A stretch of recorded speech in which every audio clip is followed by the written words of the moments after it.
The gifts appeared on her desk. Each one knew secrets only one person should know.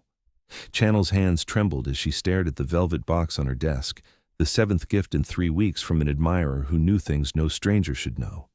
Her favorite jasmine tea, a vintage book she'd mentioned in passing. Now this, a bracelet engraved with her grandmother's favorite words. Someone was watching her closely, someone who might be closer than she dared imagine. She lifted the bracelet from its silk cushion, squinting at the delicate engraving that caught the morning light streaming through her office window. Your worth is not measured by their eyes, but by the light you carry inside. The words struck her like a physical blow. Maya Angelou, her grandmother's favorite poet, the exact line Aunt Lorraine used to recite when Channel was a girl, doubting whether she belonged anywhere. How could this admirer possibly know that? Channel Laurent sat back in her desk chair, the bracelet dangling from her fingers, mind racing through possibilities. Someone from her past resurfacing after years of silence, a coworker who'd been listening far too carefully during casual conversations. The thought sent an uncomfortable shiver down her spine. After 3 years at Harper Global Industries, she'd learned to keep her personal life locked away, especially here on the executive floor where she was one of only 3 black women among dozens of senior analysts and vice presidents. The gifts had started innocuously enough 3 weeks ago.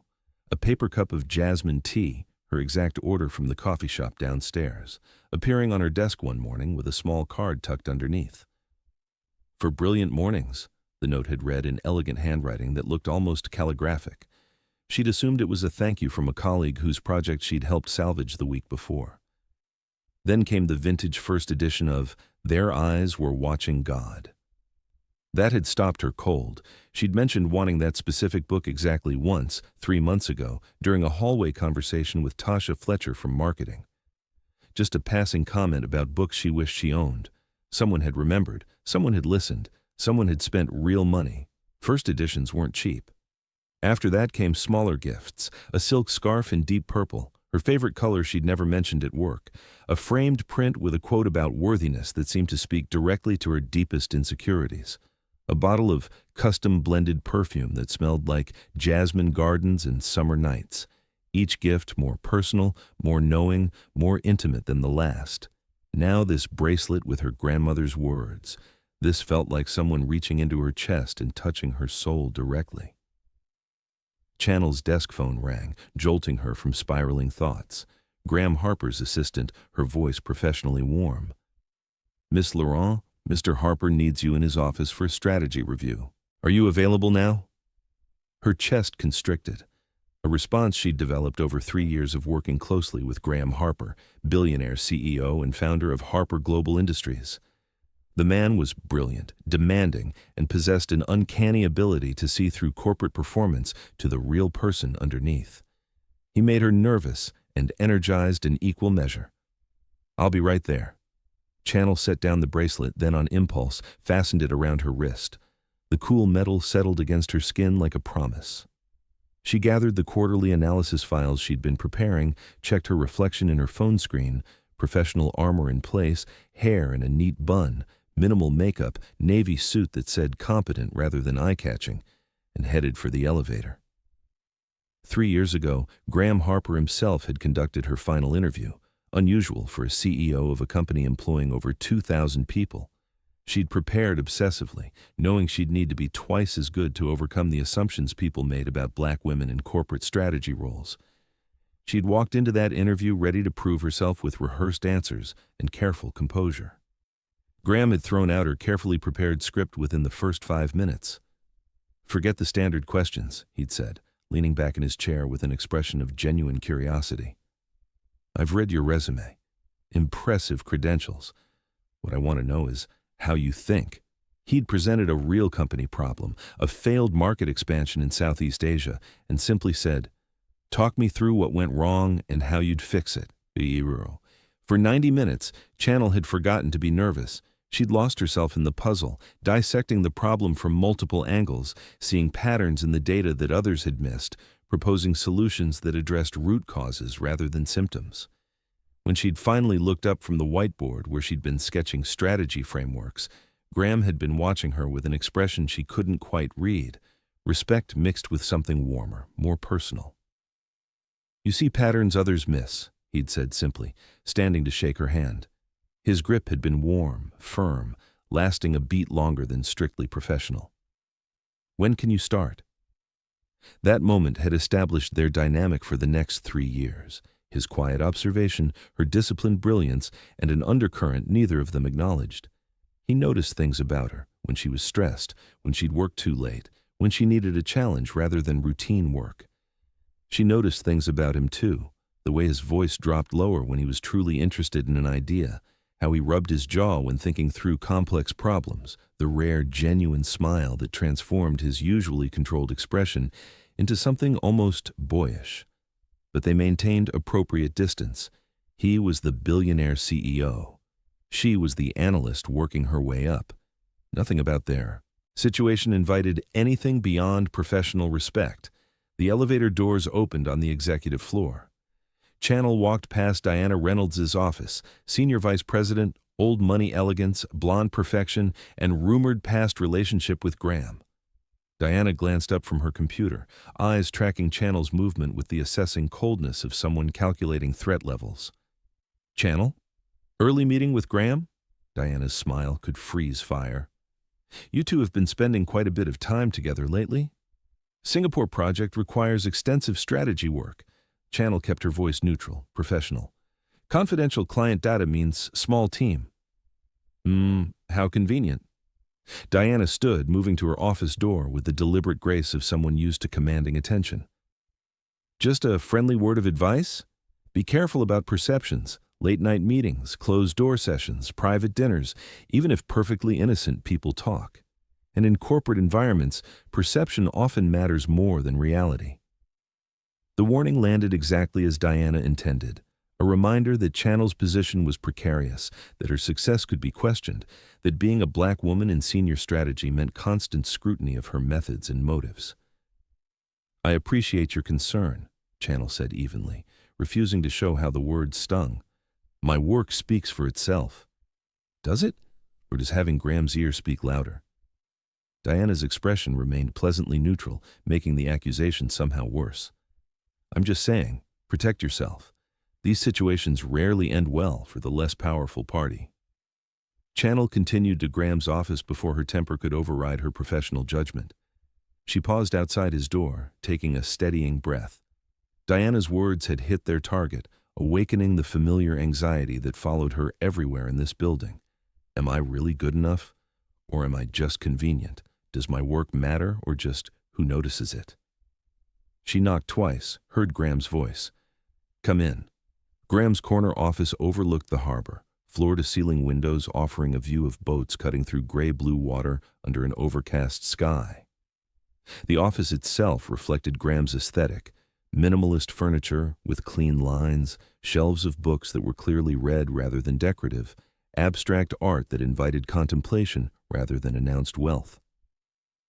He stood at his desk reviewing something on his tablet, sleeves rolled up, tie slightly loosened.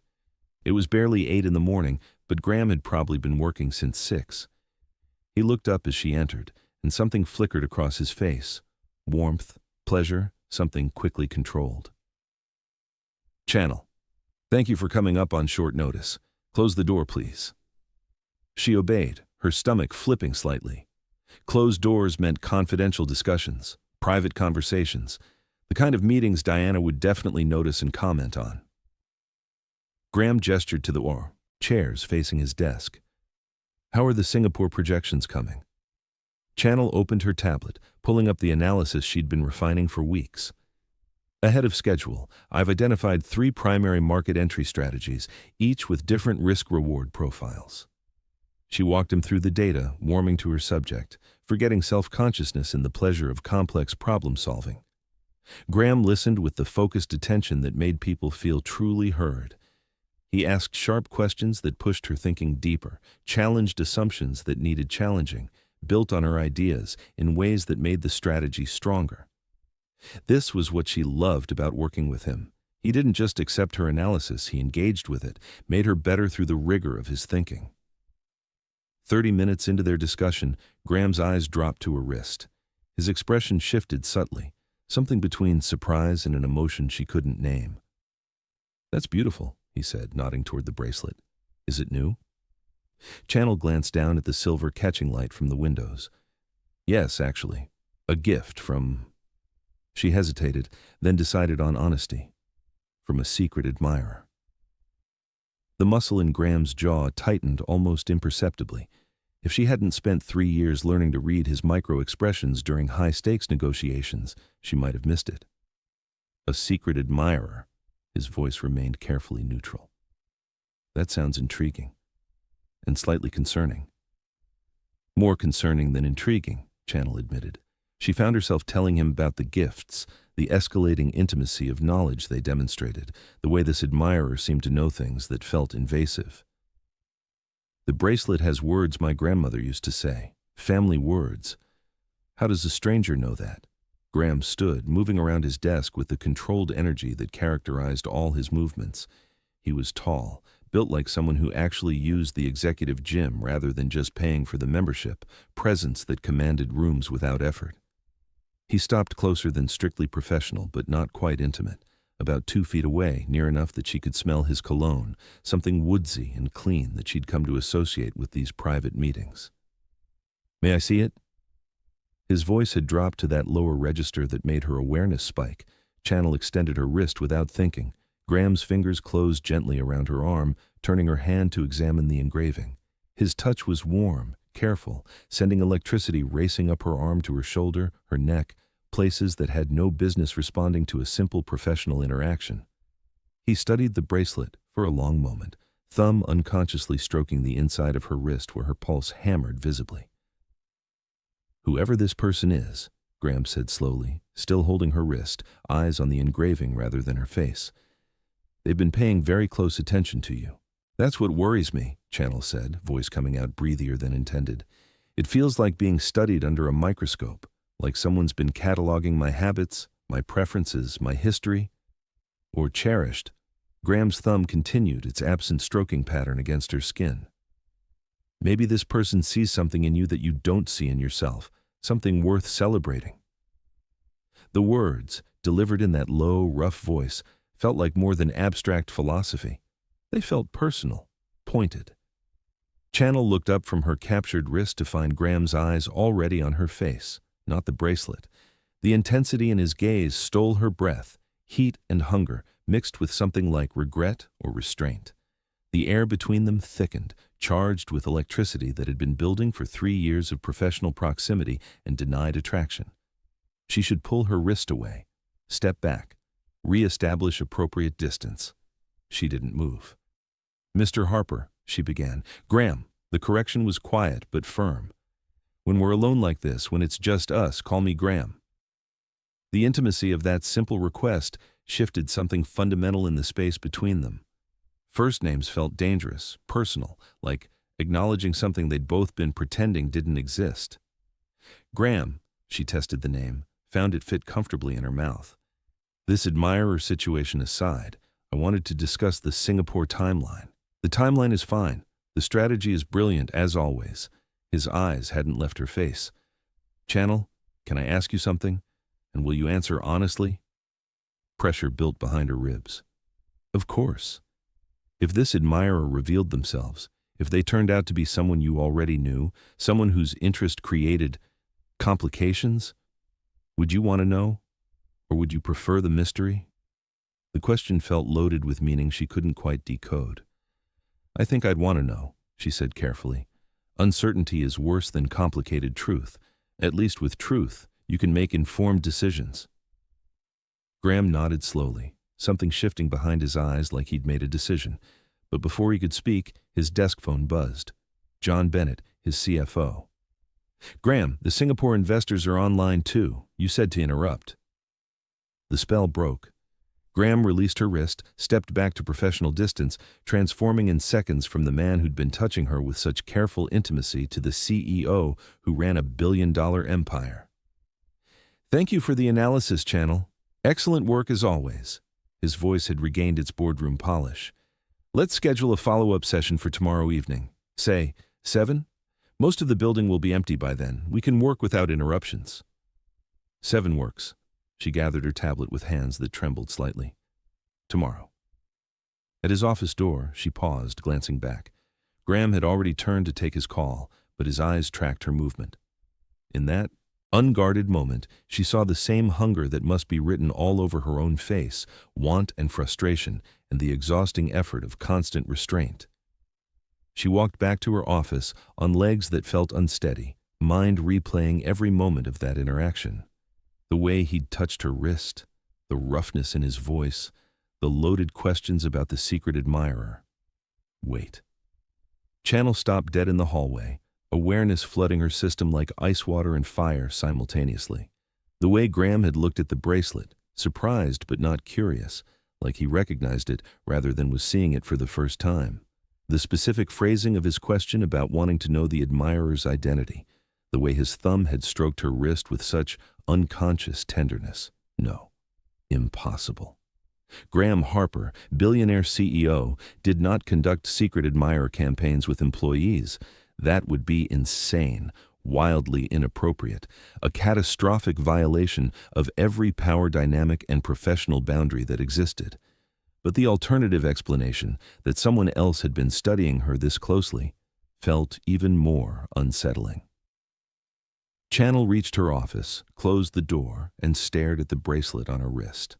7 gifts in 3 weeks, each one demonstrating intimate knowledge of her preferences, her history, her deepest insecurities about belonging and worthiness.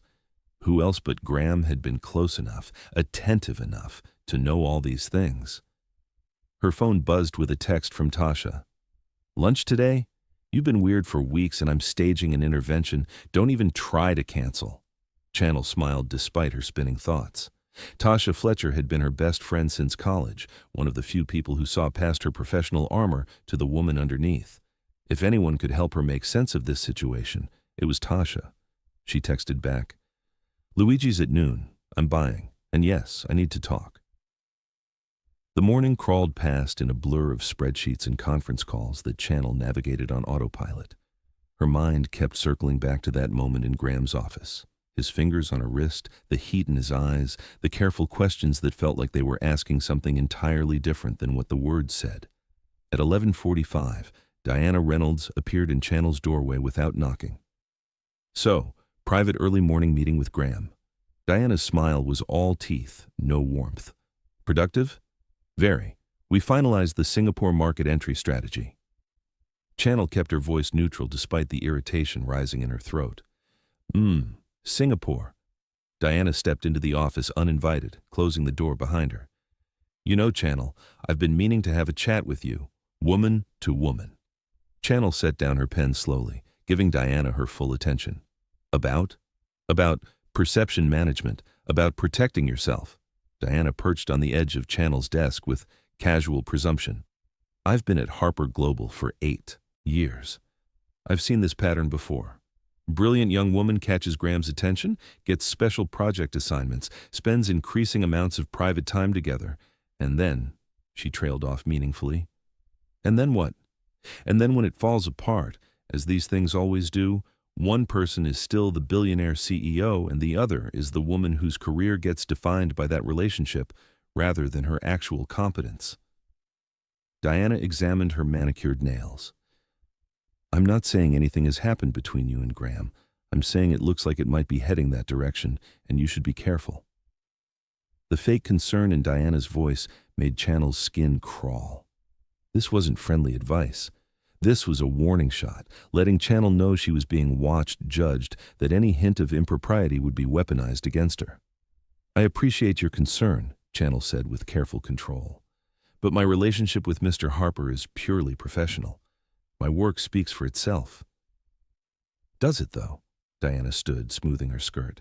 "Because from where I sit, 3 years ago you were a mid-level analyst.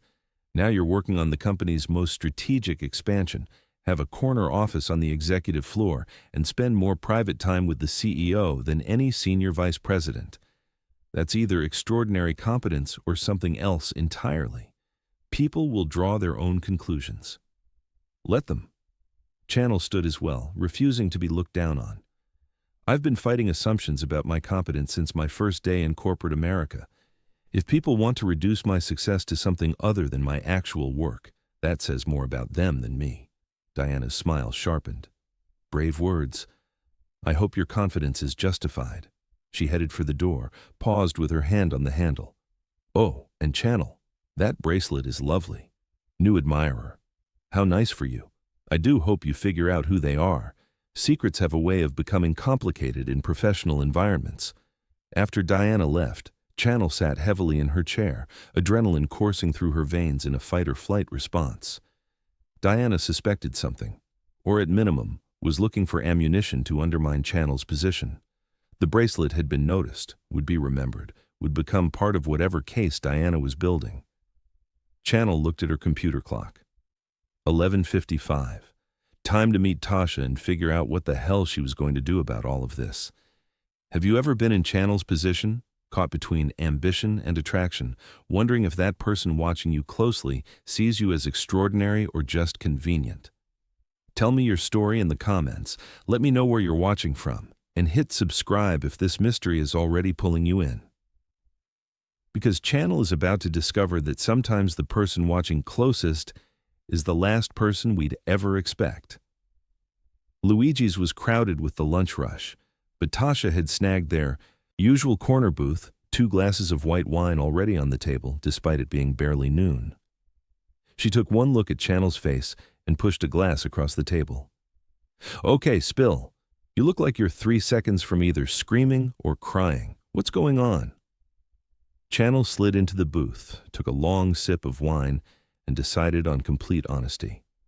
She told Tasha everything, the escalating gifts from the secret admirer, this morning's interaction with Graham, Diana's thinly veiled threats, the growing suspicion that her boss might be the person sending her jasmine tea and Maya Angelou quotes. Tasha listened without interrupting, eyes widening progressively until Channel finished. Then she set down her wine glass with careful precision. Let me make sure I understand this correctly. You think Graham Harper, your billionaire boss Graham Harper, has been conducting a secret admirer campaign for 3 weeks, leaving you romantic gifts and meaningful quotes, while maintaining perfect professional behavior? I know how it sounds. It sounds like a romance novel and also possibly the most inappropriate thing I've ever heard. Tasha leaned forward, voice dropping to a whisper despite the restaurant noise. Channel, if you're right, that's complicated doesn't even begin to cover it. He's your boss. He has immense power over your career. Even if his intentions are pure, the optics are a nightmare. You think I don't know that? Channel rubbed her temples where a headache was beginning to form. But Tasha, who else knows these things about me? The jasmine tea, the book I mentioned once months ago, my grandmother's favorite poet. Graham's the only person who's been close enough to know all that? Or someone who's been watching you very carefully, which is its own kind of concerning. Tasha flagged down their server, ordered them both the lunch special without asking. Okay, let's approach this logically. Has Graham ever done anything overtly inappropriate, made advances, suggested anything beyond professional interest? No, never. That's part of what makes this so confusing. Channel thought back through 3 years of interactions. He's always been respectful, appropriate, supportive. But there's this awareness between us, this tension. Like we're both pretending something doesn't exist that absolutely does exist. Attraction? More than that. Connection. Channel struggled to articulate something she'd never put into words. He sees me, Tasha, really sees me. Not just the competent analyst or the diversity hire or the woman who works twice as hard to be taken seriously. He sees my mind, my thoughts, the patterns I notice. He makes me feel brilliant instead of lucky. Tasha's expression softened. Oh, honey, you're in love with him. I am not. Channel started to protest, then stopped. Was she? She'd been so busy managing professional boundaries and fighting imposter syndrome that she hadn't let herself examine what she felt for Graham beyond appropriate workplace respect. But sitting here in Luigi's, forced to articulate it, she couldn't deny the truth. Maybe. I don't know. How do you even tell the difference between genuine feeling and just responding to being seen by someone powerful? That's the question, isn't it? Tasha squeezed her hand across the table. But Channel, let's say you're right. Let's say Graham is your secret admirer and he has genuine feelings for you. What then? You pursue a relationship with your boss? Risk everything you've built? Let Diana Reynolds and everyone else whisper that you slept your way to success? The brutal honesty hurt because it was true. Even if Graham's feelings were genuine, even if they figured out some ethical way to navigate the power dynamics, Channel's reputation would be shredded. Every achievement would be questioned. Every promotion would be attributed to their relationship rather than her competence. She'd spent 3 years building credibility. A romantic relationship with Graham would destroy it overnight. So what do I do? Channel asked quietly. Ignore it? Pretend I don't notice? Ask him directly and risk making things impossibly awkward if I'm wrong? Or, Tasha paused as their food arrived, waited for the server to leave before continuing. You could test the theory. Send signals back. See how he responds. If he's really your secret admirer, he'll react. If he's not, you maintain plausible deniability. Channel considered this. It felt dangerous, but also necessary. She couldn't continue in this state of uncertainty, jumping at every gift, analyzing every interaction for hidden meaning. She needed to know. How do I send signals without being obvious? Tasha grinned, the expression of a woman who'd been managing complicated romantic situations since college. Easy. Tomorrow's meeting is at 7 at night, right? Wear your hair down. Dress just slightly less corporate. Maybe that purple blouse he complimented once? Wear the bracelet prominently. Reference something from one of the gifts naturally in conversation. Watch how he reacts to those signals. That feels manipulative. That feels like information gathering. Tasha pointed her fork for emphasis. You deserve to know if your boss has been secretly courting you for weeks. Better to find out in a controlled setting than through some awkward public revelation. Channel nodded slowly. It made sense. And more than that, she realized she wanted to know, needed to know. Whether because Diana's threats had forced her to confront the situation or because 3 weeks of gifts had awakened something she'd been suppressing for 3 years, she couldn't continue in this ambiguous space. They finished lunch with Tasha offering running commentary on best case and worst case scenarios. Best case, Graham felt the same connection she did. They figured out some ethical way to explore it while protecting her career. Worst case, she completely misread the situation, made things impossibly awkward, and had to find a new job to escape the embarrassment. Walking back to the office, Channel checked her phone to find an email from Graham. Tomorrow's meeting. Let's move it to my home office. More privacy for confidential strategy discussion. I'll send a car at 6:30. -G. His home office, not the corporate building. Privacy, confidentiality. Energy sparked through her body as she texted Tasha. Meeting location changed. His house. Tasha's response was immediate. Girl, this is happening. Wear the purple blouse. Report back immediately after. I'll be waiting up. The rest of the afternoon passed in a haze of nervous energy and strategic planning. Channel finished the Singapore analysis, gathered materials for tomorrow's meeting, and tried not to obsess over what Graham's invitation might mean. Around 5, Henry Delgado from Facilities stopped by her office with a small package. This was left at the front desk for you, Miss Laurent. They said it was marked urgent personal delivery. Channel accepted the package with trembling fingers. After Henri left, she unwrapped it carefully to find a small glass bottle filled with clear liquid and another note in that now familiar elegant script. For the light you carry inside. Jasmine essence from the gardens of grass. Wear it when you're ready to be seen. Your admirer. The perfume. Custom blended jasmine, the scent from the tea that had started this whole cascade 3 weeks ago. She opened the bottle, inhaled the gorgeous fragrance that somehow captured summer evenings and possibility and longing all at once. Wear it when you're ready to be seen. Channel made a decision. Tomorrow night, she would wear this perfume. She would let her hair down. She would walk into Graham Harper's home office, and she would find out the truth, whatever that truth turned out to be. Because Tasha was right about one thing. She deserved to know. And more than that, she deserved to be brave enough to find out. Chapter 2. Channel spent an hour the next evening getting ready, changing outfits 3 times before settling on the deep purple silk blouse Tasha had suggested paired with tailored black pants. Professional enough to maintain plausible deniability, feminine enough to send a signal. She left her hair down in soft waves instead of her usual professional bun, applied the jasmine perfume to her wrists, her throat, behind her ears. Wear it when you're ready to be seen. At 6:25, her phone buzzed with a message from the car service. Vehicle arriving in 5 minutes, Miss Laurent.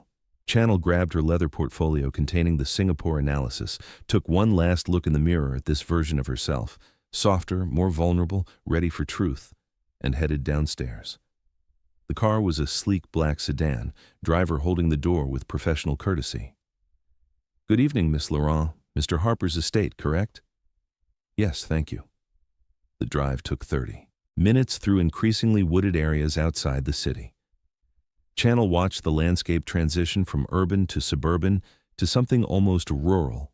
Old growth trees lining winding roads, glimpses of water through the foliage, estates set back from the road behind stone walls and iron gates. Graham's home was not what she expected. The driver turned through gates into a long driveway that curved through manicured gardens before revealing a restored Victorian mansion. 3 stories of pale stone and dark wood, tower rooms and wraparound porches, lit from within with warm light that made it look welcoming rather than imposing.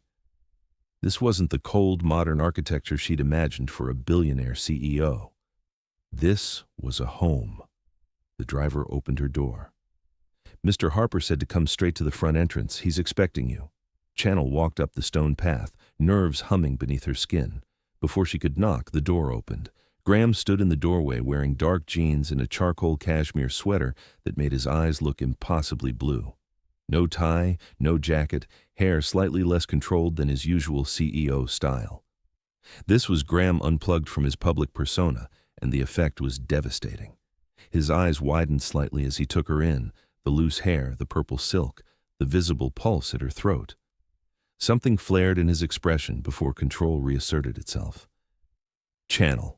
Welcome." His voice had that rough quality that made her nerve endings wake up. "Come in. Thank you for making the drive out here."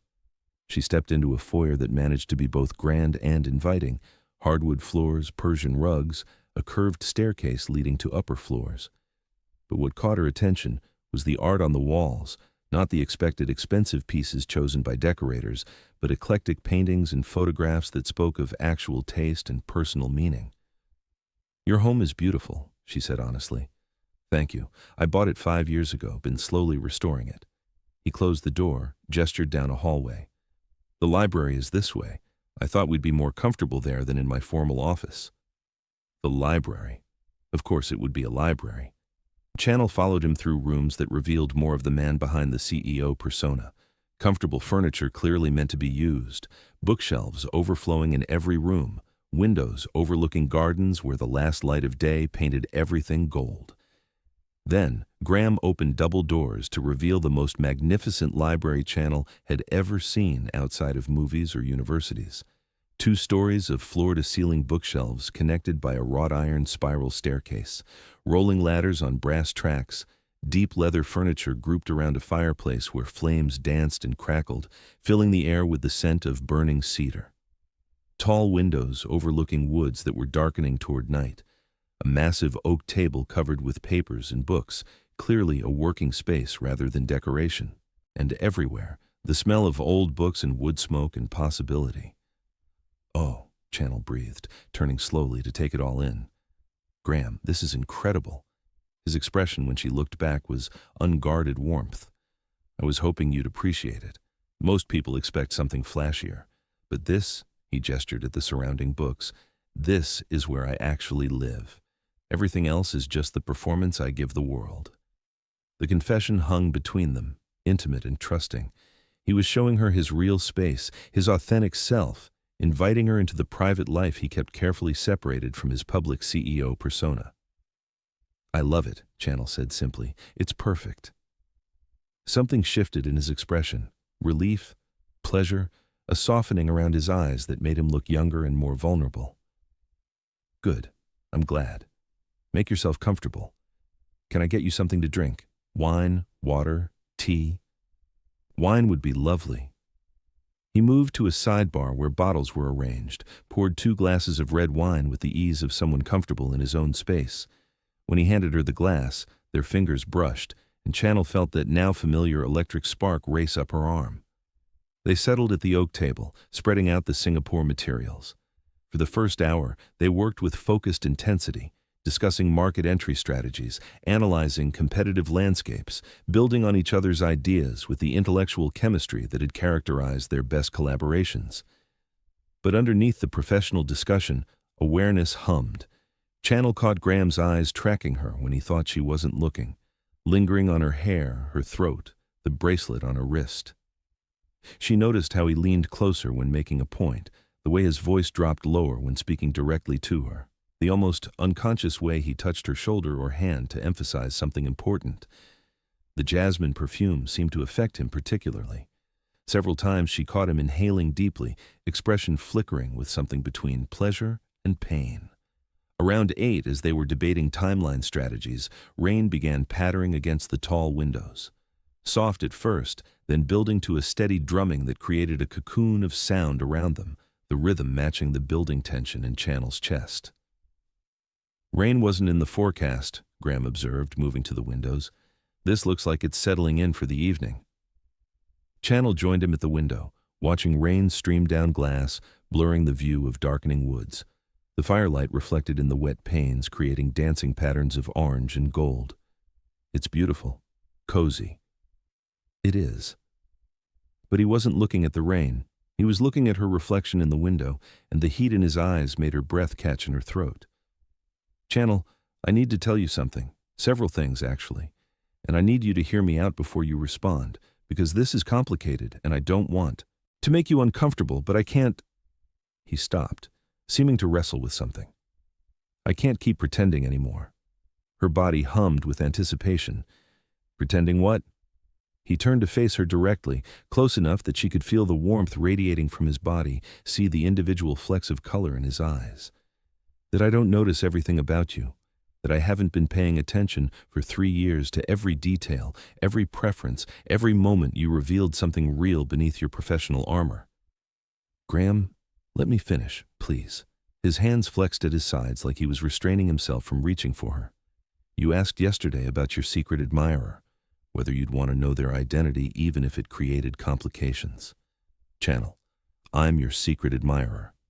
Every gift, the jasmine tea, the book, the perfume you're wearing right now that's driving me absolutely insane.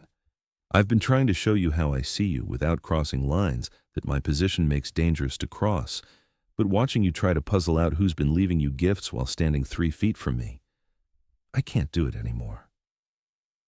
The confession hung in the fire-lit air between them. Channel's mind spun, trying to process what she'd suspected but couldn't quite believe. You.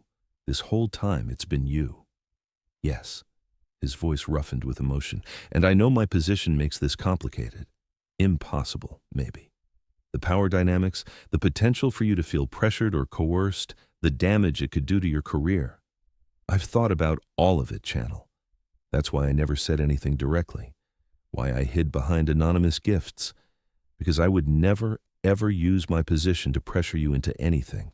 Your comfort, your career, your autonomy, they matter more than what I want. What do you want? The question emerged barely above a whisper. Graham's laugh was shaky, vulnerable. Everything. I want everything. But more than that, I want you to know how extraordinary you are, how your mind fascinates me, how watching you work through complex problems is better than any art or music, how you doubt your worth when you're the most remarkable person I've ever met. That's what the gifts were about, not seduction, but revelation. Showing you what I see when I look at you. Channel's hands trembled, wine glass shaking enough that she set it down on the window ledge. How long? How long have you felt this way? Since your first interview. The admission came out rough, honest. Since you got lost in that problem and forgot to be nervous, since I realized you saw patterns I'd missed. But Channel, I couldn't act on it. My position, your career, the impossible optics, I spent 3 years maintaining appropriate distance while wanting something I had no right to want. You had no right? The words came out sharper than intended, years of frustration bleeding through. Graham, what about what I want, what I've wanted? Did you think about that? That maybe the awareness, the tension, the connection, maybe it wasn't just you? His eyes widened slightly. Channel. 2 years ago, the Chinese food session where I had sauce on my lip. Do you remember? She stepped closer, emboldened by adrenaline and 3 weeks of gifts and 3 years of restraint. You looked at me like I was the most fascinating thing you'd ever seen, not my work, me. And I went home that night and couldn't sleep because I kept replaying that look, that moment, wondering if I'd imagined it or if you actually saw me the way I was starting to see you. You didn't imagine it. Graham's control was visibly cracking. I went home that night and paced for hours, arguing with myself about professional ethics and power dynamics and every reason why wanting you was wrong. It didn't change anything. I still wanted you. Still thought about you constantly. Still found excuses to work late when I knew you'd be in the building. They were standing so close now that Channel could count his individual breaths, could see her own reflection in his eyes, could feel the heat between them, building to something that would either ignite or break them. Why now? She asked. Why tell me tonight after 3 years of silence? Because you wore jasmine. His voice dropped to nearly a whisper. Because you came to my home, to my private space, wearing the perfume I sent you, with your hair down and that expression on your face like you were ready for truth. Because Diana Reynolds is circling like a predator, and I realized silence doesn't protect you. It just leaves you vulnerable to people who want to use our connection against you. And because, Channel, I'm tired of pretending, so exhausted with maintaining distance when all I want is to close it. Then, close it. The words escaped before her courage could fail. Stop talking about why you can't and just... She didn't finish the sentence. Graham closed the distance between them, hands coming up to frame her face with such tenderness it made her throat ache, and kissed her. The world narrowed to the point of contact, his mouth on hers, soft and sure and seeking. Channel's hands fisted in his sweater, pulling him closer, opening to him with 3 years of want released all at once. The kiss deepened, tongues meeting, tasting wine and rain and the sharp edge of finally letting go. When they broke apart, both breathing hard, Graham rested his forehead against hers. I've imagined that for so long.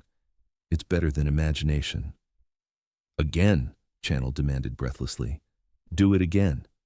He laughed low in his throat and obliged, this kiss hungrier than the first. His hand slid into her hair, loosening it further, and she made a sound that was half gasp, half moan. The response seemed to undo him. He backed her toward the leather sofa, mouths still fused, hands starting to roam with permission finally granted. They tumbled onto soft cushions, Channel landing half across him, the new angle allowing deeper access. His hands spanned her waist over purple silk, thumbs brushing the underside of her breasts through fabric. The touch sent sparks racing through her body, igniting nerve endings she'd forgotten existed. Is this okay? Graham's voice had gone rough with need. Tell me if I should stop, if this is too fast, if... Don't stop. She captured his mouth again, emboldened by desire matching hers. Please don't stop. They explored each other with growing urgency, his hands learning the curves of her body through clothes, her fingers threading through his hair, discovering it was softer than expected.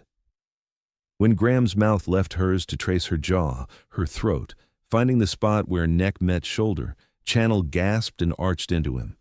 There, his voice was liquid seduction. You like that? Yes. The word came out needy, shameless. Graham, tell me what you need. He lifted his head to meet her eyes, and the raw want there matched what she felt. I need you to tell me, Channel. Need to know this is what you want.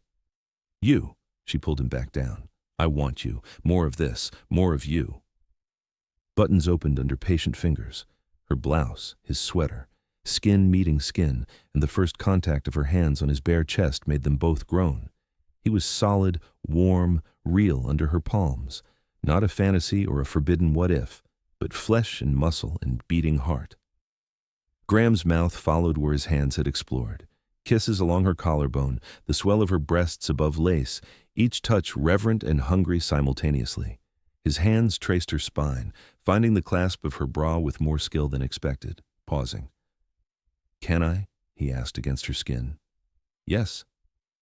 Channel helped him, suddenly eager to have no barriers between them. "Yes, all of it." The bra fell away.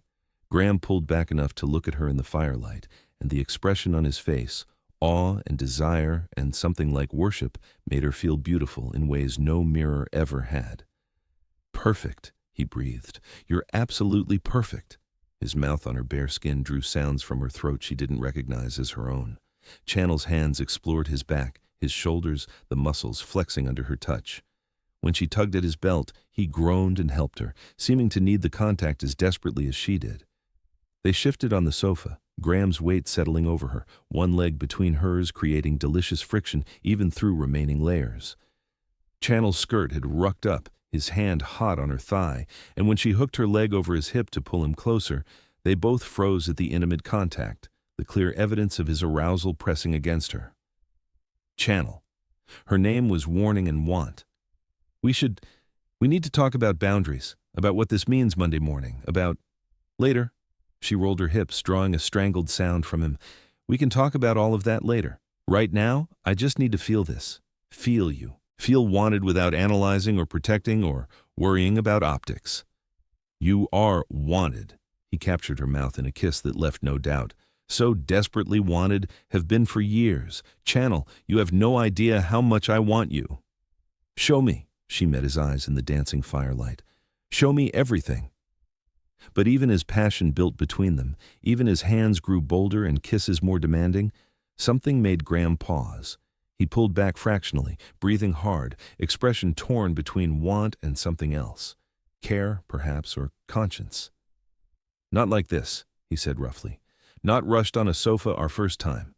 Channel, you deserve better, slower, more intentional. Not just falling into this because 3 years of restraint finally broke. I don't need perfect, I know, but I do." He cupped her face, thumb stroking her cheekbone with such tenderness it made her ache. "I've spent 3 years wanting you. I can wait a little longer to do this right, to make sure you're certain, to make sure Monday morning you don't wake up regretting this because we rushed." The consideration, the restraint even now, somehow made her want him more. "Graham, I'm already certain." "Are you?" "Because I'm your boss, Channel. That power dynamic doesn't disappear just because we want each other. Even if I recuse myself from career decisions affecting you, even if we do everything possible to maintain ethics, people will talk. Your reputation could suffer. Diana will make sure of it." His eyes searched hers, vulnerable and worried. "I need you to be sure you want this knowing the cost." Channel considered carefully, letting the passion fog clear enough to think. He was right. This was complicated. Dangerous for her career, potentially disastrous for her reputation, exactly the kind of situation every professional woman learned to avoid. Diana would weaponize it, others would whisper, her hard-won credibility would be questioned. But looking at Graham, this man who saw her brilliance, who'd spent 3 years respecting her boundaries while silently cherishing her, who was trying to protect her even now when he clearly wanted to keep going. She knew her answer. "I'm sure," she said firmly. "This is terrifying and complicated and possibly the worst professional decision I could make. But Graham, I'm tired of safe. I'm tired of proving myself by being perfect and untouchable. I want this. I want you. And yes, I want to be smart about it, protect what we can protect, but I'm not walking away because it's difficult." Relief and joy transformed his expression. He kissed her softly, reverently. "Then we do this right. We set boundaries. We create structures to protect your career. We don't hide, but we're strategic about disclosure. And Channel," his voice roughened with emotion, "we build something real, not secret or shameful, but genuine and worth the complications." "Yes," she kissed him back. "All of that. But Graham." "What? Can we also stay here? Tonight? Not to rush into anything, but just... I don't want to leave yet. I want more time in this space where we don't have to pretend." His smile was brilliant and boyish. "Stay. Please stay. I have guest rooms. I can be a perfect gentleman, or..." He hesitated. "My room has a couch where I can sleep if you want the bed." Channel laughed at his careful chivalry. Or we could be adults who share a bed without expectations, talk more, figure out what Monday looks like, fall asleep together without the pressure of it meaning anything beyond wanting proximity. I love that plan. He stood, offering his hand. Come on, let me show you the rest of the house, feed you dinner, tell you all the things I've wanted to say for 3 years. She took his hand, let him pull her up, and for the first time in 3 years felt the rightness of their connection without guilt or restraint shadowing it. Graham gave her the tour, his kitchen where he actually cooked, the gardens visible in moonlight through rain-streaked windows, an art studio on the 3rd floor where paintings in progress revealed unexpected creative talent, and finally, his bedroom. It was masculine without being cold, deep blue walls, comfortable furniture, windows overlooking woods, shelves of books on every available wall. The bed was massive, covered in soft linens that looked inviting after the emotional intensity of the evening. Bathroom's through there if you want to freshen up, Graham said, suddenly slightly awkward now that they were standing in his bedroom. I can lend you something to sleep in, a t-shirt, sweats. T-shirt is perfect. Channel moved to the windows, looking out at rain-darkened woods. Behind her, she heard Graham rummaging through drawers. Here, he offered her a worn Columbia University shirt. It's soft, clean, probably huge on you. She took it, their fingers brushing. Thank you for all of this, for being honest, for seeing me. Channel. He turned her to face him fully. Thank you for being brave enough to come here tonight, for wearing jasmine, for giving me a chance despite every reason you had to run. She kissed him softly, then disappeared into the bathroom to change. When she emerged in his t-shirt that hit her mid-thigh, hair loose around her shoulders, Graham was sitting on the edge of the bed in sweats and a t-shirt, looking at her with undisguised want tempered by careful control. Come here, he said quietly. Channel crossed to him, let him pull her between his knees, his hands settling on her hips over soft cotton. This is dangerous, he murmured, looking up at her. You in my shirt, in my bedroom, looking like every fantasy I've ever had. Good, she threaded her fingers through his hair. I want to be dangerous, want to stop being the perfect professional who never takes risks. Then let's be dangerous together. He pulled her down onto the bed, settling her against his chest, arms wrapped securely around her. But tonight, let's also talk. Tell me about your grandmother. Tell me what those words on the bracelet mean to you. Tell me who Chanel Laurent is when she's not being the brilliant strategist everyone sees. So she did. Lying in his arms with rain drumming outside and safety wrapping around them like a blanket, Chanel told him stories she usually kept locked away. About her grandmother, who raised her after her mother left, about Aunt Lorraine's wisdom and fierce love, about growing up always feeling like she had to prove she deserved her space, about the imposter syndrome that shadowed every success, whispering that she was lucky rather than skilled, about the exhaustion of constantly performing competence while battling the internal voice saying she didn't belong. Graham listened with the focused attention that made people feel truly heard. He asked questions that showed he heard beyond the words to what she wasn't saying, the loneliness of being exceptional, the weight of representation, the cost of always being on. I felt invisible for years, he admitted quietly when she finished, surrounded by people but completely unseen. Everyone wanted something from me, my money, my connections, my company. But Channel, no one saw me, not Graham, the man with fears and dreams and vulnerabilities, just Graham Harper, the CEO who could make things happen. And then? Channel propped herself up to look at him in the dim bedroom light, filtering through rain-streaked windows. And then you walked into that interview, and you saw me. Not my bank account or my title. You saw my mind. You challenged my thinking. You made me remember why I loved this work in the first place. The intellectual challenge, the problem-solving, the satisfaction of building something meaningful. His hand traced her face with gentle fingers. That's when I started falling for you. When I realized you saw Graham, not just Mr. Harper. 3 years ago, Channel's voice held wonder. You've felt this way that long?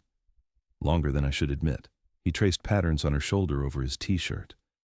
But I couldn't act on it. You were building your career. I was your boss. The power differential made anything I felt inappropriate to express. So I watched from distance, admired silently. Waited for, I don't know what. Permission? Some sign that you felt anything beyond professional respect? I felt so much more than professional respect, Channel confessed, settling back against his chest where she could hear his steady heartbeat. But I thought it was one-sided. Thought men like you didn't look at women like me that way. Women like you? Graham's expression hardened with protective anger. Brilliant? Beautiful? Authentic? Channel? You're exactly the kind of woman I look at, the only kind I want to look at anymore. She kissed him for that, slow and deep, and felt his arms tighten around her. When they broke apart, both were breathing harder, the careful restraint threatening to crack again. We should sleep, Graham said without much conviction.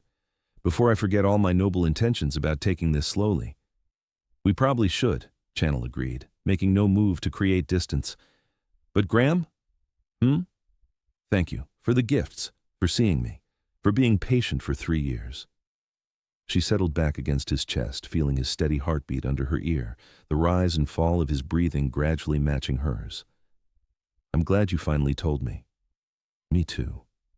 He pressed a kiss to the top of her head. Even if Monday brings complications, tonight was worth it. But Channel barely heard the last words. The emotional exhaustion of the evening, combined with the safety of being held, pulled her toward sleep. The last thing she registered was Graham's arms tightening around her, a whispered, I love you, she might have imagined, and the rain creating a lullaby against the windows. She woke sometime in the deep night to find Graham still holding her, still awake, watching her with an expression of such tenderness it made her throat tighten. Can't sleep, she whispered. Don't want to sleep. His fingers traced her face in the darkness. Don't want to miss a moment of having you here, of this being real. It's real, she assured him, taking his hand and pressing it to her chest where her own pulse beat steady and sure. Feel that? I'm real. This is real. We're real. He pulled her closer, and this time when they kissed it was different, slower, sweeter, sealing something that went beyond physical attraction into territory that felt dangerously like love. They didn't make love that night, but something equally significant happened. In the darkness, wrapped around each other, they spoke truths they'd never voiced before. Channel told him about the fear that loving someone powerful meant losing herself, becoming an accessory to their success rather than achieving her own. Graham told her about past relationships where women wanted his wallet rather than his heart, where he performed the role of successful billionaire without ever revealing the man underneath. With you, I don't have to perform, he said against her hair as dawn began lightening the windows.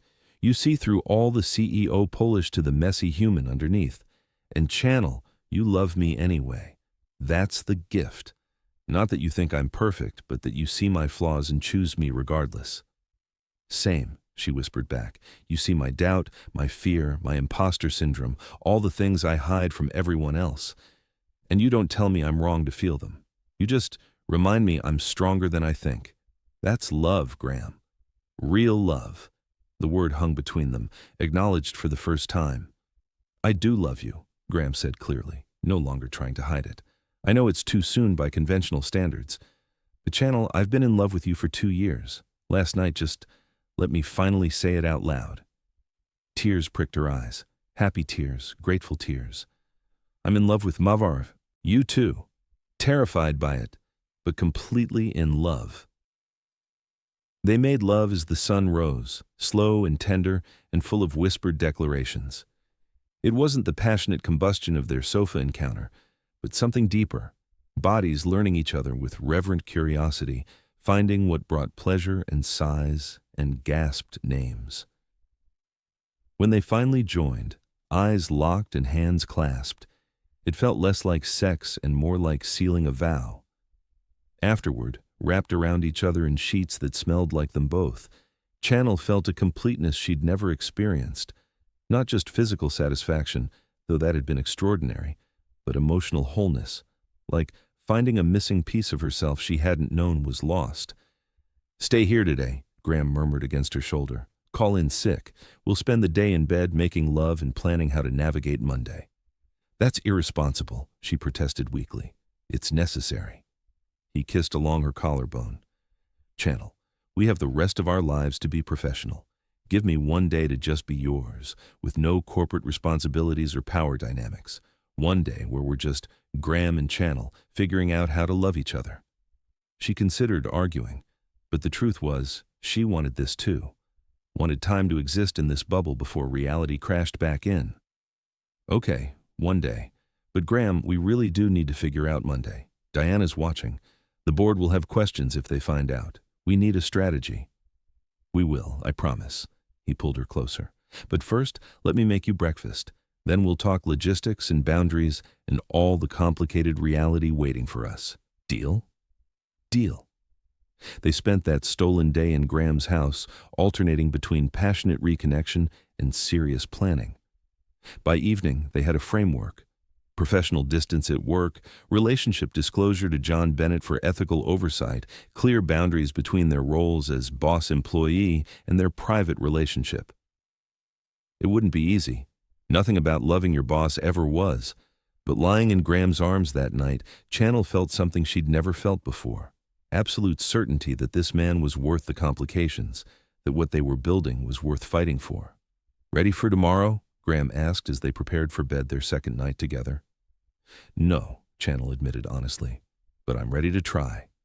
With you. For us. For us, he echoed and kissed her like a promise. Whatever comes, we face it together. And Channel, who'd spent 3 years fighting alone, finally understood what it meant to have someone in her corner. Not someone who fought for her, but someone who fought beside her. Equal partners building something neither could build alone. It changed everything. Chapter 3. Her secret admirer was her billionaire boss. Part 3. Monday morning arrived with the weight of returning to reality. Channel, dressed in her most conservative suit, pulled her hair back into a severe bun and armored herself with professional distance. She and Graham had agreed. At work, nothing had changed. They were boss and employee, maintaining appropriate boundaries. But the moment she walked into Harper Global and saw Graham across the lobby in conversation with John Bennett, her body responded. Energy sparked through her nervous system. Her skin flushed with remembered heat. Every cell remembered his hands, his mouth, the way he'd held her through the night. Graham's eyes found hers across the crowded space. For one unguarded second, heat and longing flashed between them. Then, professional masks descended. He gave her a polite nod, nothing more, and returned to his conversation. Channel headed to her office, chest tight with the effort of pretending, already feeling the strain of maintaining distance from someone who'd become essential. She'd barely settled at her desk when Diana Reynolds appeared in her doorway, perfectly coiffed and radiating predatory interest. Channel, good morning. How was your weekend? Diana's smile was all teeth. Do anything interesting? Worked on the Singapore analysis mostly. The lie came smoothly. Finished the market entry framework. Dedicated as always. Diana stepped into the office, closing the door behind her with deliberate slowness. You know, the strangest thing happened Friday evening. I stopped by Graham's office around 6, wanted to discuss the quarterly projections. He wasn't there. His assistant said he'd left early to work from home. Very unusual for Graham on a Friday. Channel kept her expression neutral, despite adrenaline flooding her system. Perhaps he had personal matters to attend to. Perhaps. Diana perched on the edge of Channel's desk with casual presumption. It's just that I tried calling him several times over the weekend, never answered, almost like he was occupied or occupying someone. The insinuation hung in the air like poison. Channel met Diana's eyes steadily. I'm not sure what you're implying, but if you have concerns about Mr. Harper's availability, you should discuss them with him directly. Oh, I'm not concerned about Graham. Diana's smile sharpened. I'm concerned about you, Channel. You're brilliant, talented, on track for great things. It would be such a shame if your career got derailed by poor judgment. Workplace relationships rarely end well for the less powerful party. There's no relationship to concern yourself with. Channel kept her voice level despite fury building in her chest. Mr. Harper and I work together. That's all. Of course, that's all. Diana stood, smoothing her skirt. Just remember, Channel, I'm watching, and I'm not the only one. This company has built its reputation on ethical conduct. Any hint of impropriety gets investigated thoroughly. Careers get damaged, even brilliant ones. After Diana left, Channel's hands shook with anger and fear. Diana didn't have proof, couldn't have proof from one weekend. But she was circling, looking for ammunition. One slip, one visible moment of intimacy, and Diana would strike. Channel's phone buzzed with a text from Graham. "My office in 10 minutes? Need to discuss Singapore timeline." Professional message. Appropriate reason. But when Channel walked into Graham's office 10 minutes later, the air between them crackled with everything they couldn't say. "Close the door," Graham said, voice carefully neutral. She obeyed. The click of the lock felt intimate despite the glass walls making them visible to anyone passing by. "Diana cornered me this morning," Channel said without preamble. "She's fishing. Knows something's different even if she doesn't have specifics." Graham's jaw tightened.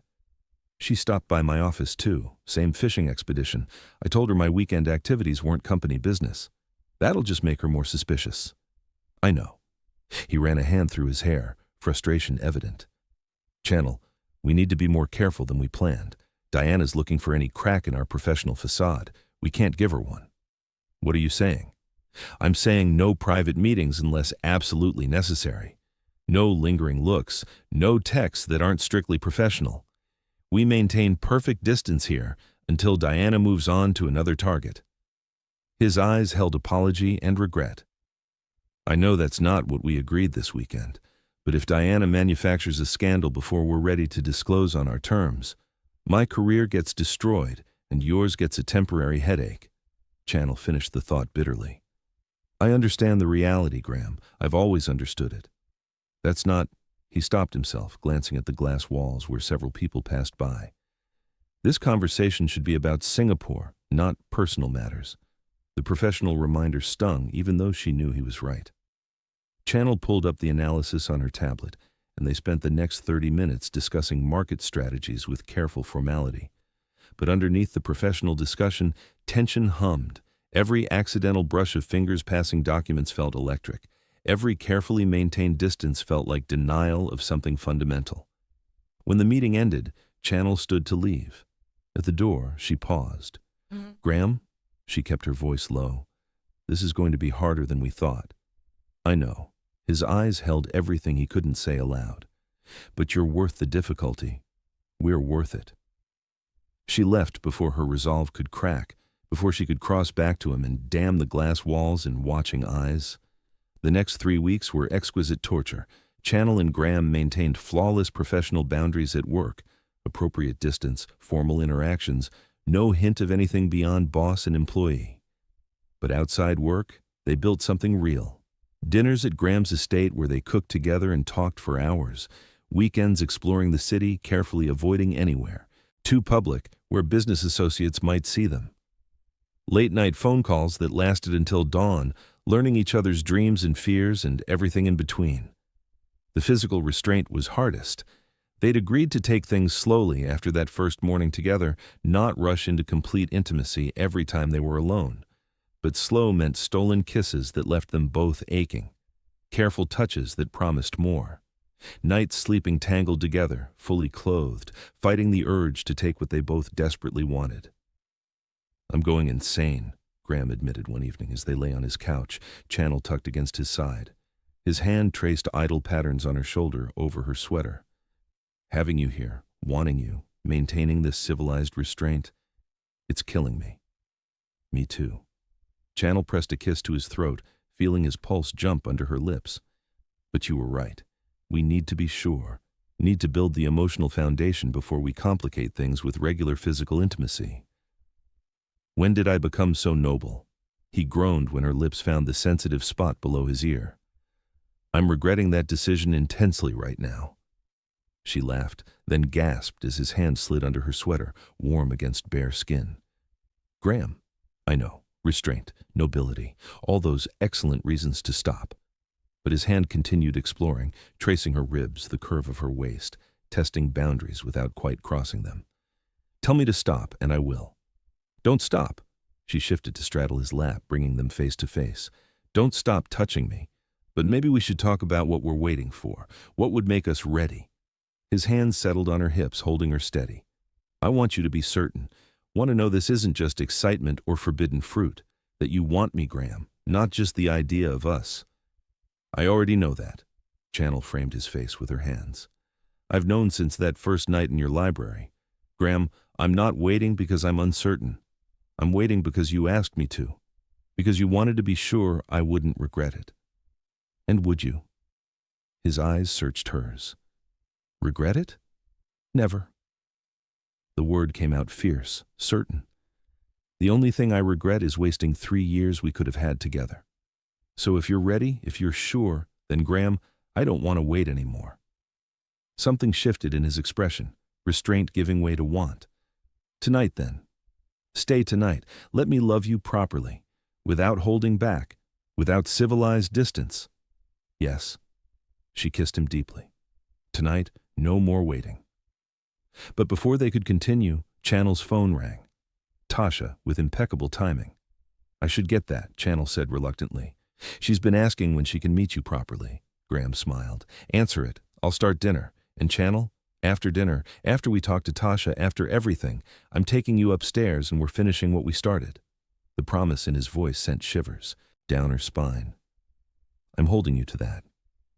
She answered Tasha's call, endured 20 minutes of her best friend's excited questions about when she could officially meet Graham, then helped him cook an elaborate dinner that neither of them could really focus on. The anticipation built with every glance, every accidental touch, every moment that passed. Finally, after dishes were done and excuses exhausted, Graham took her hand and led her upstairs. At work the next day, maintaining professional distance felt impossible. Channel caught herself watching Graham during meetings, remembering how he'd looked above her in the moonlight, how he'd whispered her name like a prayer. Several times she had to force herself to focus on actual work rather than reliving every moment of the night before. Around noon, Ethan Reeves from Acquisitions appeared at her desk with lattes and his most charming smile. Thought you might need caffeine for that merger analysis, Ethan said, setting down the coffee. Lunch? We could discuss the international implications. Channel hesitated. Ethan was attractive, age-appropriate, no complications. Everything Graham wasn't in terms of ease and simplicity. For a split second, she wondered if choosing the safe path would have been easier. Sure, lunch sounds good. From his glass-walled office 3 doors down, Graham watched the interaction, his pen stilled on the document he'd been reviewing, his jaw set in a hard line that John Bennett, reviewing quarterly reports beside him, noticed immediately. That's Ethan Reeves. Good analyst, solid track record, John observed neutrally. Been asking about Channel for weeks. Graham's pen snapped between his fingers. Has he? Can't blame him. She's brilliant, beautiful, single as far as anyone knows. John's tone was carefully neutral, but his eyes held understanding. They'd make sense together. Similar levels, similar backgrounds, no complications. Would they? It wasn't a question. Graham's expression could cut glass as he watched Ethan lean against Channel's desk, making her laugh at something. At lunch, Channel found herself comparing everything to Graham. Ethan was nice, safe, appropriate, utterly boring. He didn't challenge her thinking or see patterns beneath her words. He didn't make her feel like the most fascinating person in the room. He was pleasant conversation and absolutely nothing more. You seem distracted, Ethan observed halfway through their meal. Everything okay? Just have a lot on my mind with the Singapore project. Channel tried to focus. What were you saying about the merger timeline? But even as Ethan talked, her mind drifted to Graham, how he'd held her last night, the words he'd whispered in the darkness, the way he saw her completely and loved her anyway. This lunch was a mistake, not because Ethan wasn't nice, but because he wasn't Graham, and Channel was done pretending she wanted anyone else. When she returned to the office, Graham's assistant delivered a terse message. Mr. Harper needs the Singapore projections, his office, now. The formality told her everything. Channel grabbed her tablet and headed to Graham's office, stomach knotted with apprehension. He was standing at the windows when she entered, hands in pockets, spine rigid with controlled tension. Close the door, he said without turning around. She obeyed, then waited. How was lunch? His voice was too controlled, too careful. Fine, we discussed the merger. Just the merger. Now he turned, and the controlled fury in his eyes stole her breath. He didn't ask you out? Compliment you? Make it clear he's interested? Graham, because from my office it looked like a date. He crossed to her, movements predatory. It looked like Ethan Reeves touching your hand across the table, laughing at everything you said, looking at you like what? Channel's own temper flared. Like he finds me attractive? Is that not allowed? That's not what I... Graham stopped, ran hands through hair, messing the usual control. You're right. You can have lunch with whoever you want. I have no right to be jealous. But you are jealous. Understanding dawned, along with something that felt dangerously like satisfaction. Graham Harper, billionaire CEO, is jealous of Ethan Reeves.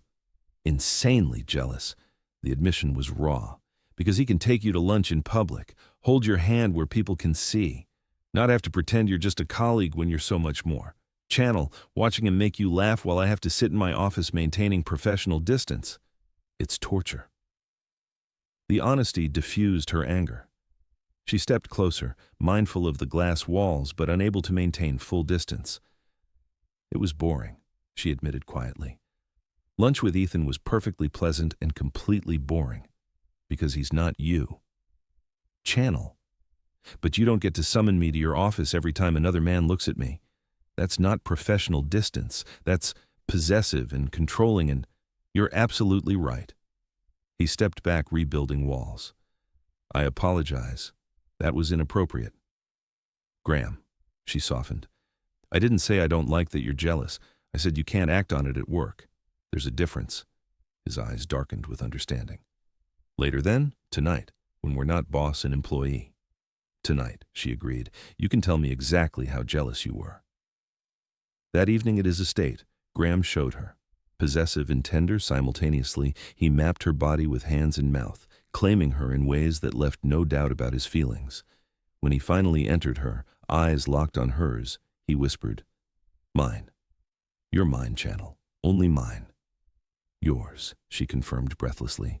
Only yours, always yours. The intensity of their connection that night went beyond physical. It was emotional claiming, reassurance, a reminder that no lunch with Ethan Reeves could compete with what they'd built.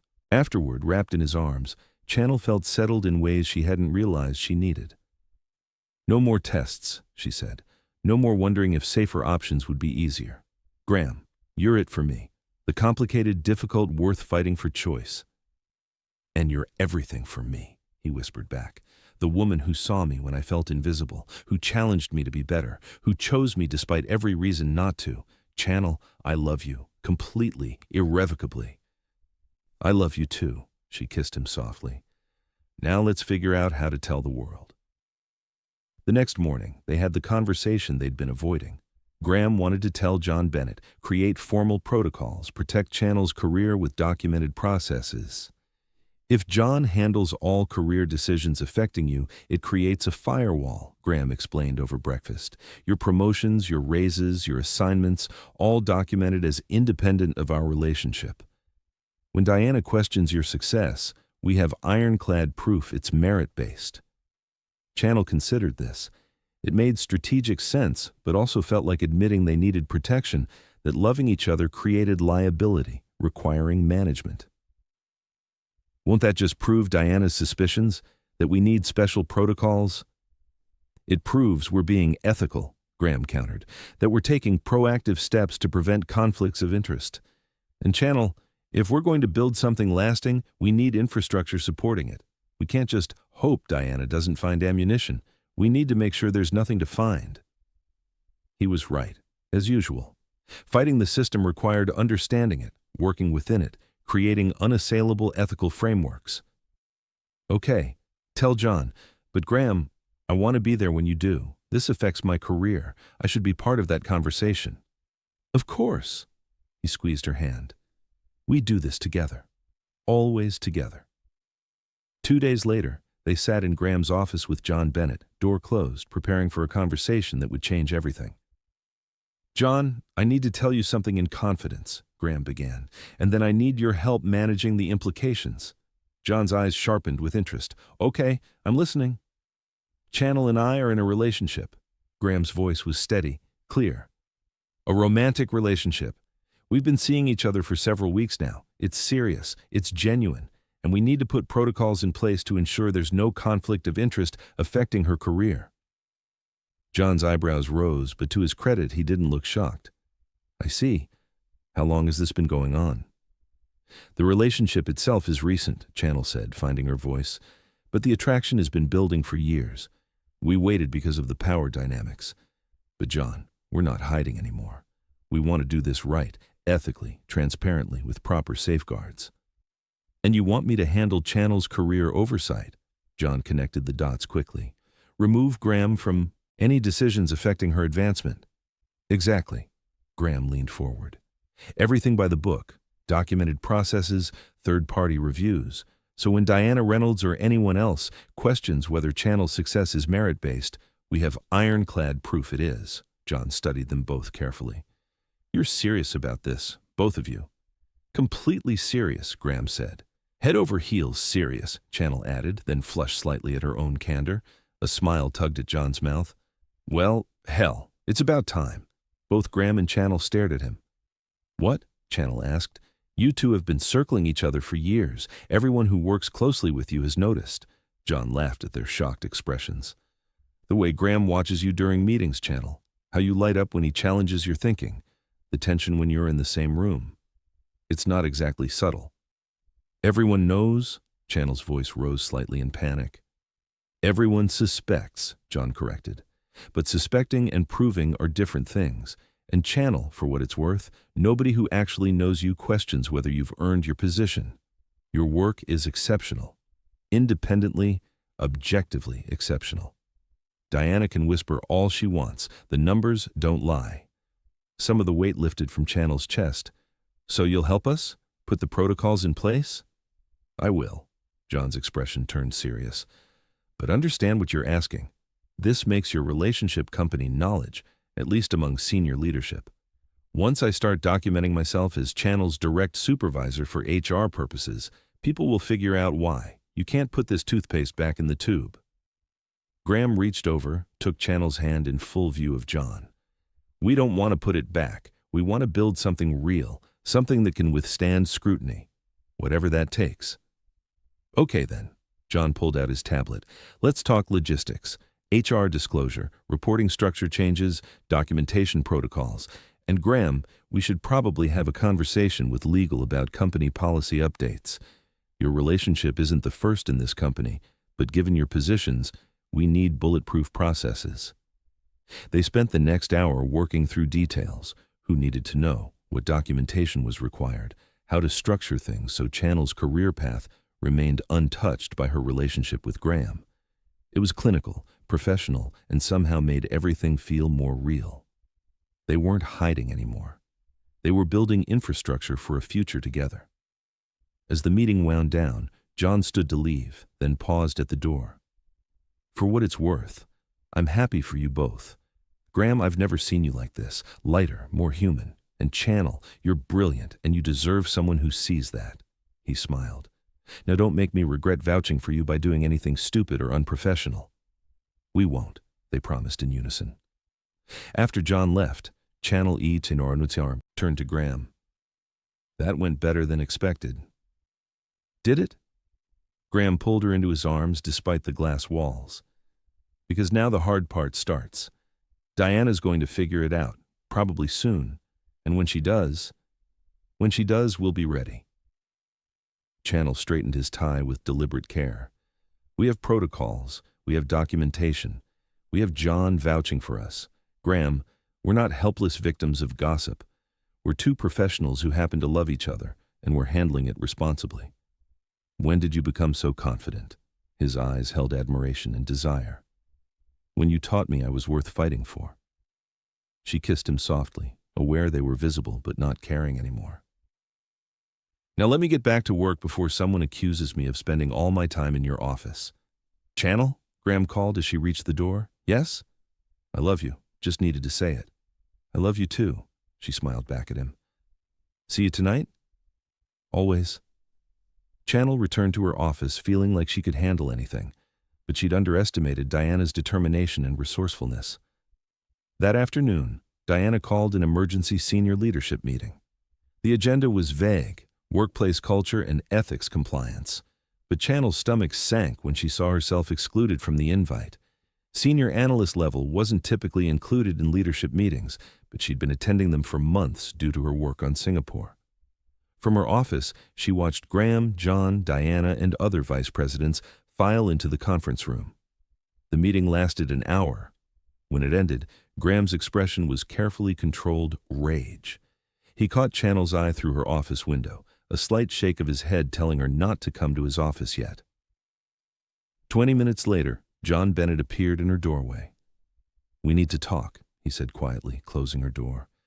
Diana made a move. Channel's blood went cold. What kind of move? She presented the leadership team with concerns about workplace relationships and potential conflicts of interest. Didn't name you and Graham specifically, but made it crystal clear who she was talking about. John sat heavily in her visitor chair. She had documentation, access logs showing you and Graham in the building at the same times after hours, car service records showing trips to his estate, everything circumstantial but damning when compiled.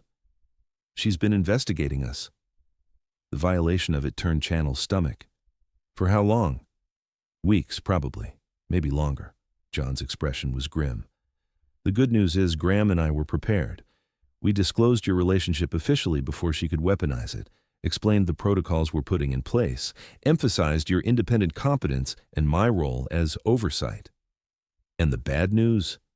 "The bad news is the board wants a formal review, not an investigation, exactly, but they want documented proof that your career advancement has been merit-based, that Graham hasn't shown favoritism, that company ethics haven't been compromised." Channel's career flashed before her eyes. 3 years of brutal work, late nights, brilliant strategies, all about to be reduced to questions about who she was sleeping with. "They're going to audit my work." Her voice came out flat, defeated. "They're going to validate your work," John corrected firmly. "Channel, this is good for you. Once the board reviews everything and confirms what we already know, that you're exceptional independent of your relationship with Graham, Diana has no ammunition left. This review protects you. Or destroys me if they find anything questionable." "They won't." John's certainty was absolute, because there's nothing to find. Your work is stellar. Your promotions were earned. The Singapore strategy alone justifies every advancement you've received. Let them review it. Let them validate what everyone who actually works with you already knows. Logically, he was right. Emotionally, Channel felt like she was being put on trial for the crime of being loved by someone powerful. "Does Graham know?" she asked quietly. "He's the one who insisted on the formal review. Said sunshine is the best disinfectant, that putting everything under microscope now prevents questions later." John stood. "Channel, he's fighting for you. We both are. But you need to hold steady through this. Don't give Diana any reaction she can use against you." After John left, Channel sat at her desk staring at nothing, trying to process. A formal board review of her career. Every project scrutinized, every decision questioned, all because she'd fallen in love with the wrong person, or maybe the right person at the wrong time. Her phone buzzed. "Graham. Can you come to my place tonight? Need to see you. Need to explain." She typed back. "I'll be there by 7. The rest of the afternoon crawled by. Channel tried working but couldn't focus, anxiety eating at her concentration. At 6:30, she gave up, grabbed her coat, and headed for Graham's estate. He must have been watching for her because the door opened before she could knock. One look at his face, drawn, tired, worried, and her anger dissolved into shared exhaustion. "Come here," he said simply, pulling her into his arms right there in the doorway. They stood like that for a long moment, holding each other, gathering strength. Finally, Graham pulled back enough to guide her inside to the library where their relationship had begun. "I'm so sorry," he said, pouring them both whiskey instead of wine. "I never wanted this for you, never wanted your work questioned, your competence challenged. Channel, if I could take this back—" "Don't." She accepted the glass, took a fortifying sip. "Don't apologize for loving me. Don't regret what we have. Graham, I'm scared, but I'm not sorry. You should be angry. Diana's forcing a review of your entire career because of me, because we're together. That's exactly what you feared from the beginning." "It is," she agreed, "and it's awful. But Graham, running from this doesn't make it better. The only way through is forward. Let them review everything. Prove I earned every opportunity. Come out the other side with documentation no one can question. He pulled her against his chest, and she felt his racing pulse under her cheek. You're so much braver than I deserve. We're brave together. She looked up at him. That's how this works, right? We face things together?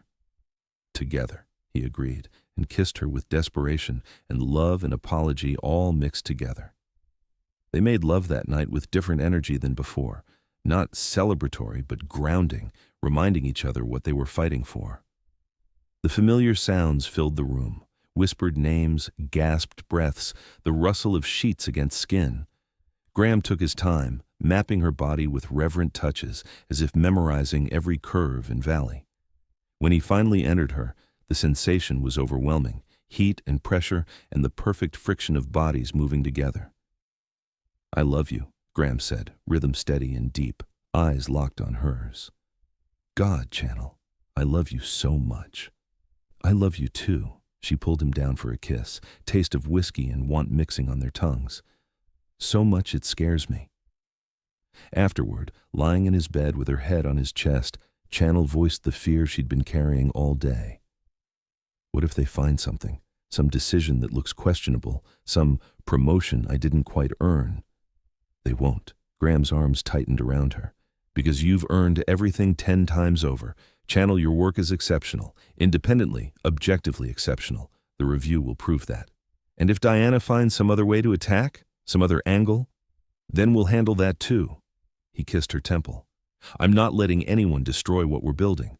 Not Diana, not the board, not anyone. You're mine, Channel Laurent. I'm yours, and I fight for what's mine.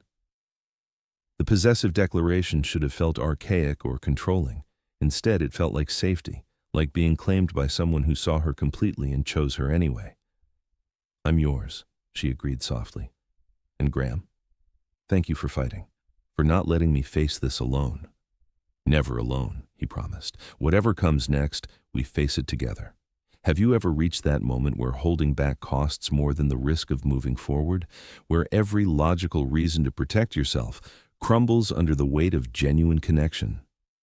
Channel is about to discover that sometimes the greatest danger isn't in being vulnerable. It's in pretending you're not already lost.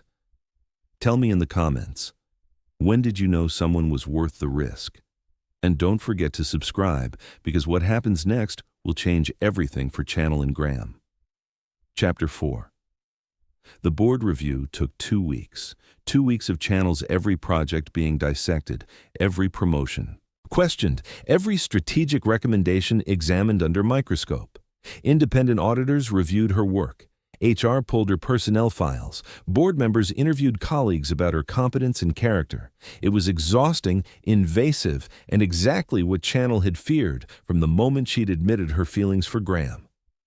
But something unexpected happened during those 2 weeks. Colleagues who Channel thought barely noticed her came forward with unsolicited praise.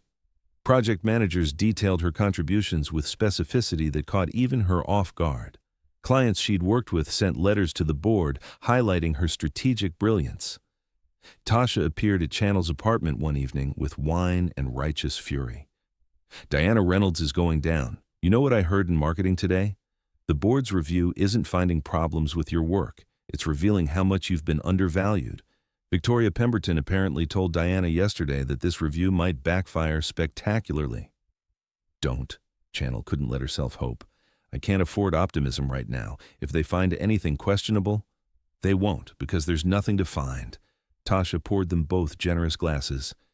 Channel, I've watched you work yourself nearly to death for 3 years. You've earned everything. And now, finally, you have documentation proving it. That's not a disaster. That's vindication. Channel wanted to believe her, but the waiting, the uncertainty, felt like slowly drowning. Graham was her anchor through it all. They couldn't be publicly together during the review. The optics would be terrible. But he called every night. Long conversations where he reminded her of her worth, her brilliance, the future they'd build once this nightmare ended. I'm planning something, he told her one night, voice warm with anticipation. For when this is over, for when you're officially cleared and we can stop pretending. Graham, we don't know how it'll end. I know. His certainty was absolute. Channel, I've seen the preliminary findings John's been getting from the auditors. You're not just being cleared. You're being recognized as one of the most valuable executives this company has ever had. The Singapore strategy alone. Channel, you're brilliant, and soon everyone will have documented proof. She wanted to believe him, but years of imposter syndrome whispered that this was too good to be true, that somehow she'd be exposed as the fraud she secretly feared she was. The board meeting was scheduled for Monday morning. Channel wasn't allowed to attend. This was a closed session reviewing her career. Graham would be there, John Bennett, Diana Reynolds, and every board member who would decide whether Channel's success was legitimate or tainted by improper influence. Sunday night, Channel couldn't sleep. She lay in her apartment staring at the ceiling, mind spinning through worst-case scenarios. What if they found something she'd missed? What if, despite John's optimism, they decided her relationship with Graham created too much liability? What if loving him cost her everything she'd built? Her phone rang at midnight. Graham, unable to sleep either. "Talk to me," he said without preamble. "I can hear you overthinking from across the city." Despite her anxiety, she smiled. "How do you know I'm overthinking?" "Because I know you. Because I can feel when you're spiraling, even when we're not together." His voice was soft, intimate. "Channel, tomorrow's going to be fine. Better than fine. But I need you to believe that. Can you try?" "I'm trying." She curled on her side, phone pressed to her ear, imagining him beside her. "Tell me what you're planning. The thing for after the review. Distract me."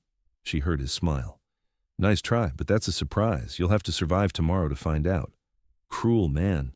Cruel enough to love you anyway when you're being impossible." His tone sobered. "Channel, whatever happens tomorrow, and it's going to be good, I promise. But whatever happens, we're together. You understand that, right? My career, your career, all of it, none of it matters as much as you." "Don't say that." Fear spiked through her. "Graham, your company is your life's work. Don't throw that away for me." "I'm not throwing anything away. I'm choosing what matters most." He paused. "If the board somehow decided our relationship was untenable, if they gave me an ultimatum, Channel, I'd choose you, every single time." The declaration should have filled her with warmth. Instead, it terrified her. "I couldn't live with that. Couldn't be the reason you lost everything you built."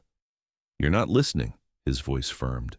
"You're not the reason for anything bad. You're the reason I remember why I built this company in the first place, to create something meaningful. And Channel, nothing is more meaningful than building a life with you. So tomorrow, when they validate what I already know about your brilliance, we move forward. Together. And if somehow things go differently than expected, we still move forward. Together. That's the only plan that matters." She fell asleep with his voice in her ear, talking about futures and possibilities, and the life they'd build regardless of what tomorrow brought. Monday morning arrived gray and cold. Channel, dressed in her most conservative suit, pulled her hair back severely and tried to look like someone whose career wasn't on the line. At work, she couldn't focus on anything. She sat in her office staring at her computer screen, not processing any information. Around 9, the board meeting began.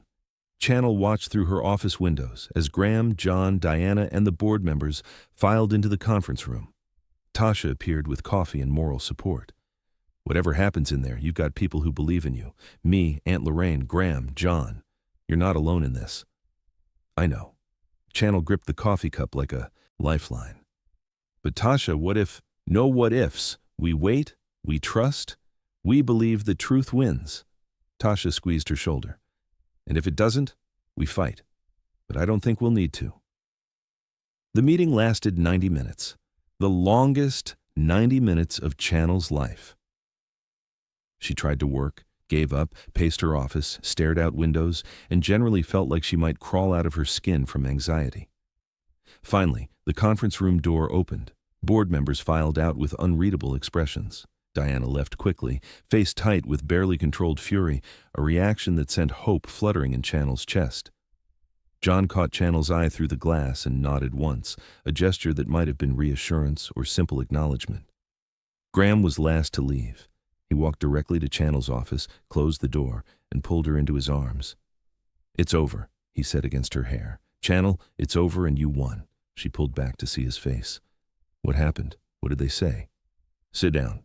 He guided her to her desk chair, perched on the edge of her desk. "The board reviewed everything, every project, every promotion, every strategic decision you've been involved with over 3 years. Channel, they didn't just clear you, they were impressed, genuinely, deeply impressed." "Impressed how?" "Victoria Pemberton said your Singapore strategy is the most comprehensive market analysis she's seen in 20 years of board service. Robert Chen called you a once-in-a-generation strategic mind." Graham's smile was brilliant with pride. "The auditors confirmed that every single promotion you received was not only merited, but arguably overdue. You've been consistently undervalued relative to your contributions." Channel tried to process this, not just cleared, but recognized.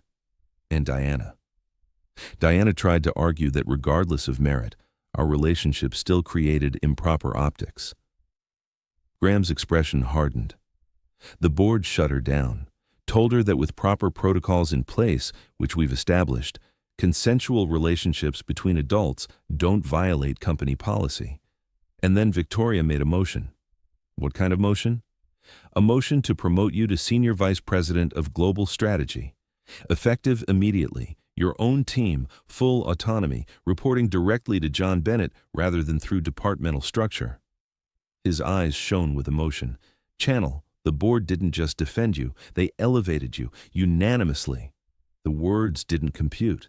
SVP, reporting to John, her own team. That's impossible. I'm 31. Nobody makes SVP at 31. Nobody with your track record has come through this company before. Graham took her hands. Channel, you earned this.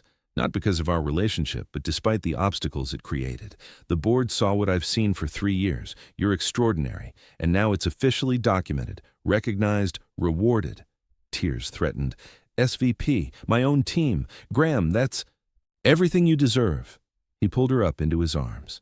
So now we celebrate, we stop hiding, we build the life we've been planning. Chanel Laurent, SVP of Global Strategy and the love of my life. Are you ready to stop pretending?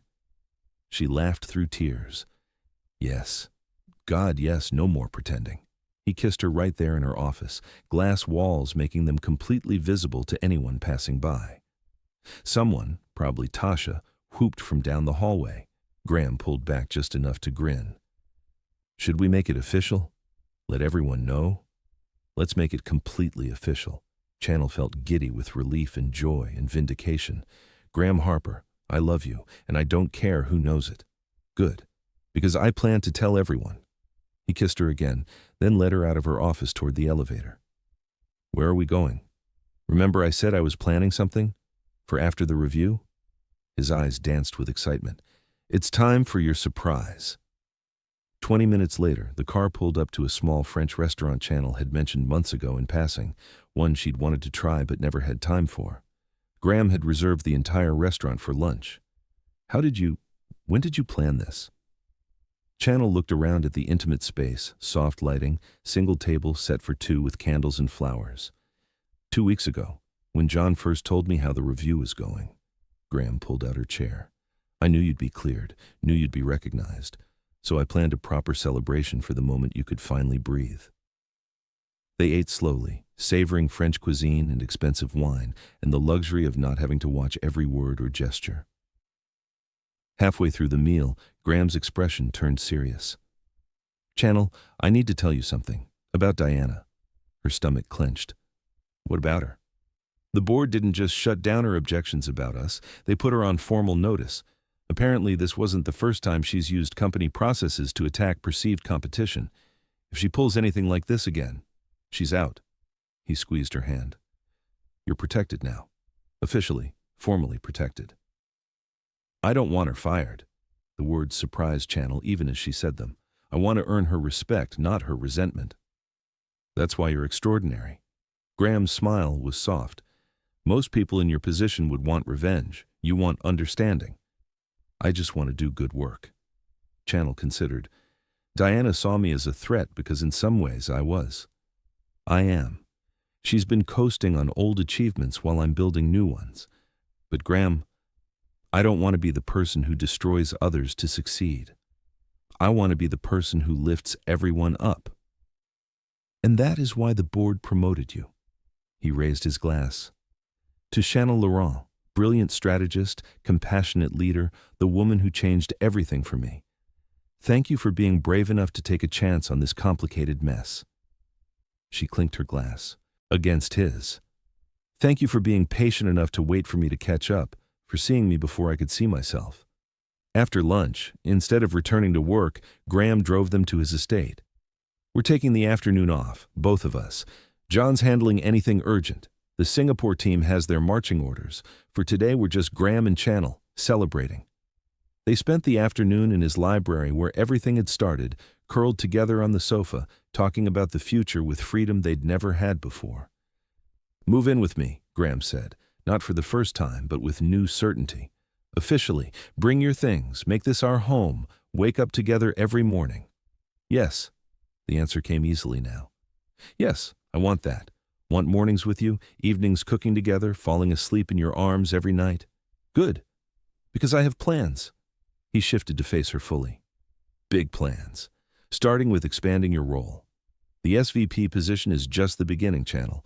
The board specifically mentioned preparing you for C-suite, CFO potentially, or Chief Strategy Officer if we create the position.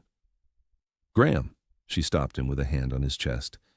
Let's not plan my entire career trajectory right now. Let's just enjoy this moment, this victory, this relief. You're right. He pulled her close.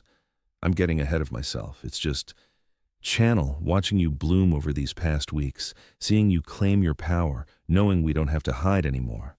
I'm excited about the future. Our future. Me too, she kissed him softly. So let's build it, one day at a time, together. That night, they made love with different energy than ever before, joyful, playful, free from the fear that had shadowed them.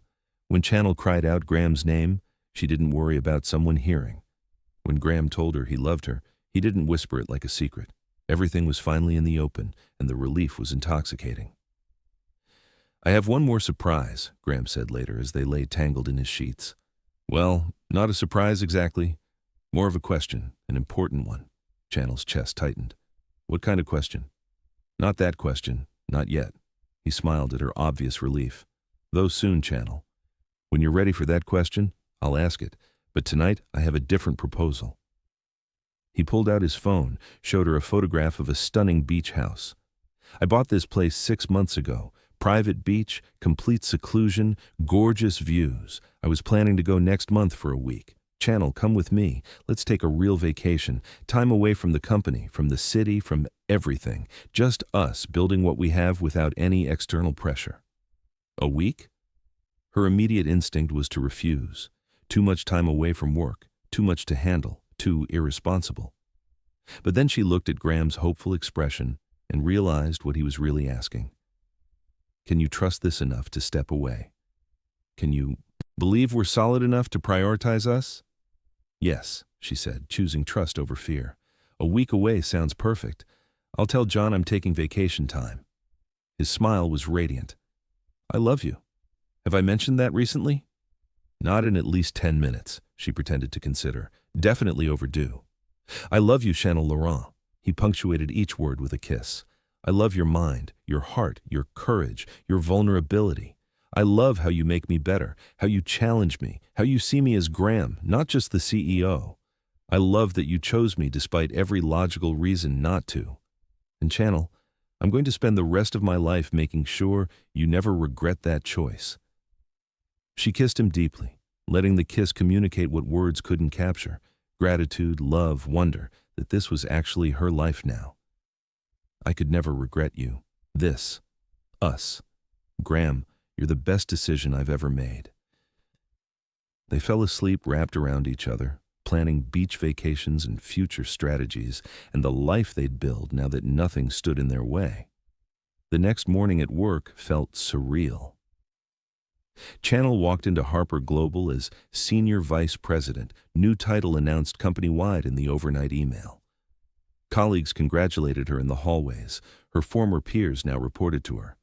and Graham no longer had to pretend she was just another employee. During the 10 a.m. senior leadership meeting, Channel presented the finalized Singapore expansion strategy to the full executive team. The presentation was flawless, data-driven, strategically sound, demonstrating the brilliance that had earned her promotion. When she finished, the room burst into applause, genuine enthusiastic recognition of exceptional work. Victoria Pemberton caught her after the meeting. "Channel, I owe you an apology. I should have shut down Diana's accusations immediately. Should have defended you more vocally during the review. You've been carrying the weight of proving yourself when your work has always spoken for itself." "Thank you." Channel accepted the apology with grace. "But Victoria, I understand the caution. Power dynamics in workplace relationships are real. You were protecting the company." "No, I was protecting the wrong person." Victoria's expression hardened. "Diana manipulated legitimate concerns to serve her own agenda. That's on me for not seeing it sooner. But Channel, I want you to know, you have allies on this board, people who see your potential, who want to support your advancement. You're not alone in this." The conversation meant more than Channel expected, not just professionally, though having board allies was valuable, but emotionally. Validation that she belonged, that she'd earned her place, that loving Graham hadn't tainted her success. Around noon, Tasha appeared with champagne smuggled into Channel's new corner office. "Okay, SVP Laurent, spill everything. I want details, all the details." Channel laughed, poured them both glasses, and told Tasha the full story. The review findings, the unanimous promotion, Graham's celebration plans, the beach house vacation.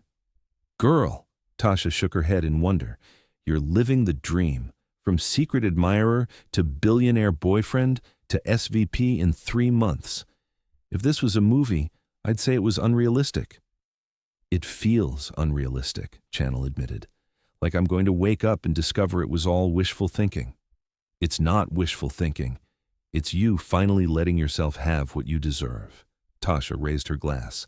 "To Channel Laurent, brilliant strategist, fearless woman, and my best friend who finally stopped letting fear run her life. I'm so proud of you." They clicked glasses, and Channel felt the truth of Tasha's words settle into her bones.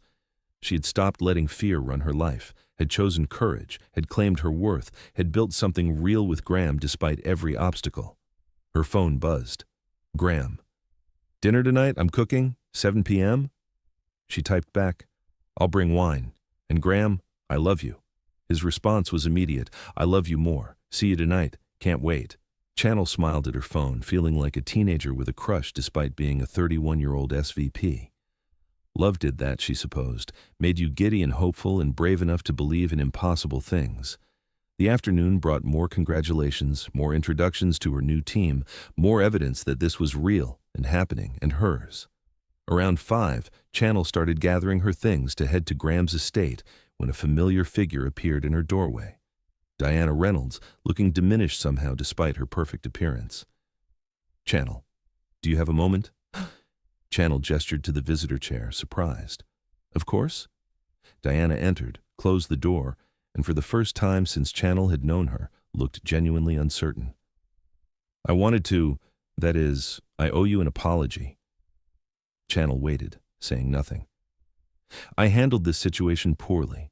Diana's words came with visible difficulty. "I let professional jealousy override my judgment. You're brilliant, Channel. Your work is exceptional. And I tried to undermine that because I felt threatened. That was wrong." "Thank you for saying so," Channel said carefully. "The board made clear that if I pull anything like this again, I'm out, and honestly..." Diana's laugh was bitter. "I deserve that consequence. I've spent 8 years coasting on past achievements while you've been building new ones. Watching you get promoted ahead of me. It wasn't about Graham at all. It was about recognizing that you're better than me, smarter, more innovative, and that terrified me." Channel felt unexpected sympathy. "Diana, you're still a vice president at a major corporation. You're still successful. We don't have to be in competition." "No, we don't," Diana stood. "But we are, whether we acknowledge it or not. The difference is, you compete through excellence. I competed through sabotage. That's why you got promoted and I got reprimanded." She extended her hand. Congratulations on the SVP position. You earned it. Channel shook her hand, and something settled that had been unsettled. Not friendship, they'd never be friends, but professional respect, and understanding. Thank you, Channel said simply. After Diana left, Channel sat for a moment processing. Diana acknowledging defeat, apologizing, recognizing Channel's competence without caveats or conditions. It felt like the final piece clicking into place, complete validation from even her harshest critic. She texted Graham, "Diana just apologized, acknowledged I earned the promotion. Graham, it's really over, all of it." His response, "Told you, now get over here so I can celebrate properly with my brilliant SVP girlfriend." Channel laughed, packed up, and headed to what had become home. Graham greeted her at the door with a kiss that lasted long enough to be thoroughly improper and perfect. "Hello, Senior Vice President Laurent. How does it feel to have your new title?" "Surreal. Wonderful. Earned." She followed him inside, the house already smelling delicious from whatever he was cooking. Diana came by, actually apologized. "I heard." Graham led her to the kitchen where he had multiple pots simmering. John called, said Diana requested a 6-month sabbatical. She's taking time away to reassess her career priorities. Translation: she's getting out of your way before you surpass her completely. I don't want to surpass her, I just want to do good work. And that is why you will surpass her. He handed her a glass of wine. Because you're motivated by excellence rather than competition. Channel, do you know what Victoria Pemberton told me after the meeting? What? She said in 20 years on the board, she's never seen someone handle pressure with such grace. Never seen someone turn a potential scandal into an opportunity to demonstrate their value. You didn't just survive Diana's attack, you emerged stronger. His eyes held fierce pride. That's extraordinary. She kissed him for that, deep and grateful. I survived because I had you, because John believed in me, because Tasha supported me. Graham, I didn't do this alone. No, you didn't do it alone. But Channel, the work was yours. The strategies were yours. The brilliance was yours. We just made sure others saw what was always there. They ate dinner on his back porch overlooking the gardens, talking about her first day as SVP, the team she'd be building, the strategies she wanted to implement. Graham listened with genuine interest, asking questions that showed he saw her as an equal partner rather than an employee he happened to be sleeping with. I want to implement mentorship programs, Channel said, warming to her topic. There are so many talented people, especially women of color, who have the ability but not the access or support. I want to create structures that help them rise without having to fight as hard as I did. That's perfect. Graham reached across the table for her hand. That's exactly the kind of leadership this company needs. Channel, you're going to transform how we develop talent. I can already see it. Later, in his bedroom that had become theirs, they made love with the ease of partners who'd learned each other's bodies and hearts. The familiar rhythm built slowly, hands exploring favorite places, mouths finding sensitive spots, bodies moving together with practiced synchronicity. When release came, it was mutual and complete, leaving them breathless and tangled together. I never want to leave this bed, Channel admitted, tracing patterns on his chest. The real world means complications. Here, we're just us. Then let's stay. Graham tightened his arms around her. The beach house is in 2 weeks. Until then, let's spend every possible moment here, building what we have, planning our future. Our future, she tested the words, found they fit perfectly. I like the sound of that. Me too. He kissed her temple. Channel, I know it's too soon to talk about forever, but I need you to know. That's what I want. Forever with you. Marriage, family if you want that, growing old together, all of it. Pressure built behind her ribs, not panic, but joy so intense it felt overwhelming. I want that too, all of it, with you. They fell asleep wrapped around each other, and Channel dreamed not of proving herself or fighting for space, but of the future they'd build, together, equal, unstoppable. The beach vacation came 2 weeks later. 7 days of complete seclusion in Graham's beach house, a stunning modern structure of glass and wood perched on a private stretch of sand. They spent days swimming, cooking, reading, making love, and simply existing without the pressure of performance. On the fifth night, as they walked along the beach under stars, Graham stopped and turned to face her. The moonlight painted him in silver and shadow, highlighting the strong lines of his face, the vulnerability in his eyes. "Channel, I need to tell you something." Her pulse quickened at his serious tone. "What's wrong?" "Nothing's wrong. Everything is right. That's what I need to say." He took both her hands. "These past months with you have been the happiest of my life. Not because you're successful, though I'm proud of that. Not because you're beautiful, though you are. But because you see me, the real me behind the CEO persona. You challenge me, support me, make me want to be better. Channel, you've given me something I didn't know I was missing." "What's that?" "A home. Not a place, but a person. You feel like home." She squeezed his hands, emotions threatening to overwhelm her. "You feel like home to me too.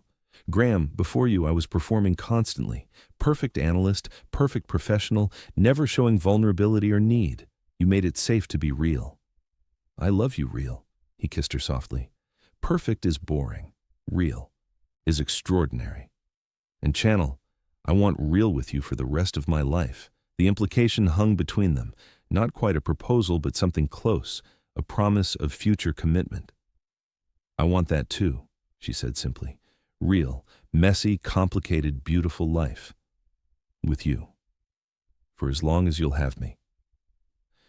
"Forever then?" He pulled her close. "Because I'm never letting you go." They walked back to the house hand in hand, and Channel felt certainty settle into her bones. This was it. This was the love worth fighting for, worth risking everything for, worth building a life around.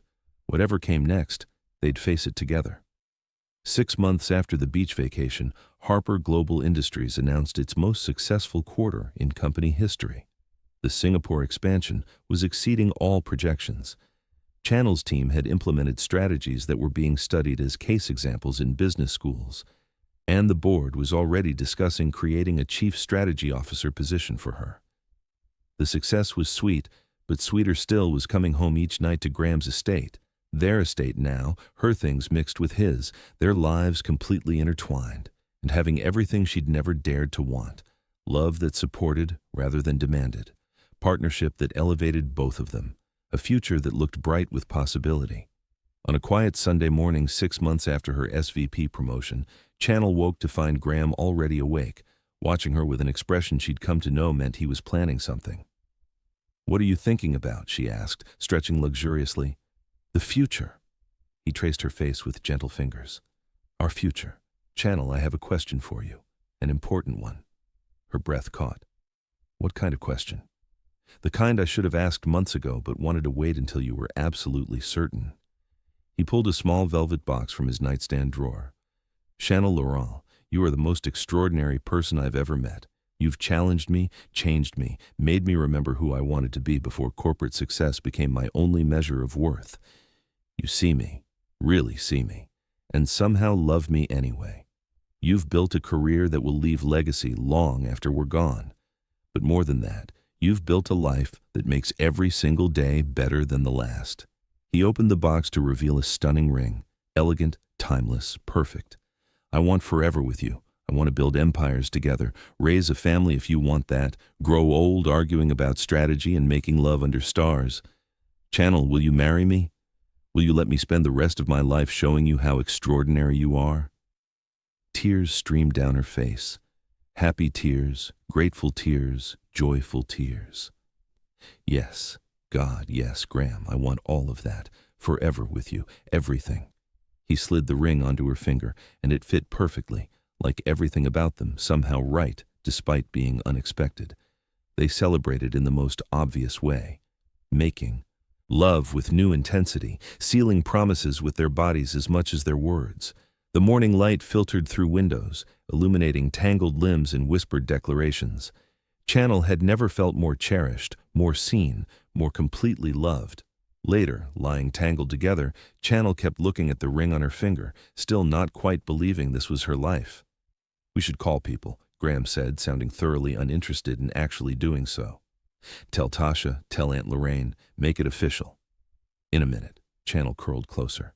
"Right now, I just want to exist in this moment. Just us. Just this perfect happiness. Perfect happiness, he echoed. Channel, do you remember the secret admirer gifts? How they started? She looked up at him. Of course. Why? I started leaving them because I couldn't find words to tell you how I felt, couldn't cross professional lines. But Channel, every gift was a piece of truth I couldn't speak aloud. The jasmine tea because I noticed what made you smile. The book because I listened when you talked about what mattered. The bracelet because I wanted you to see your worth the way I saw it. He kissed her softly. I don't need to hide behind anonymous gifts anymore. Now I get to tell you every day out loud how extraordinary you are. Promise? She met his eyes. Promise. Starting now.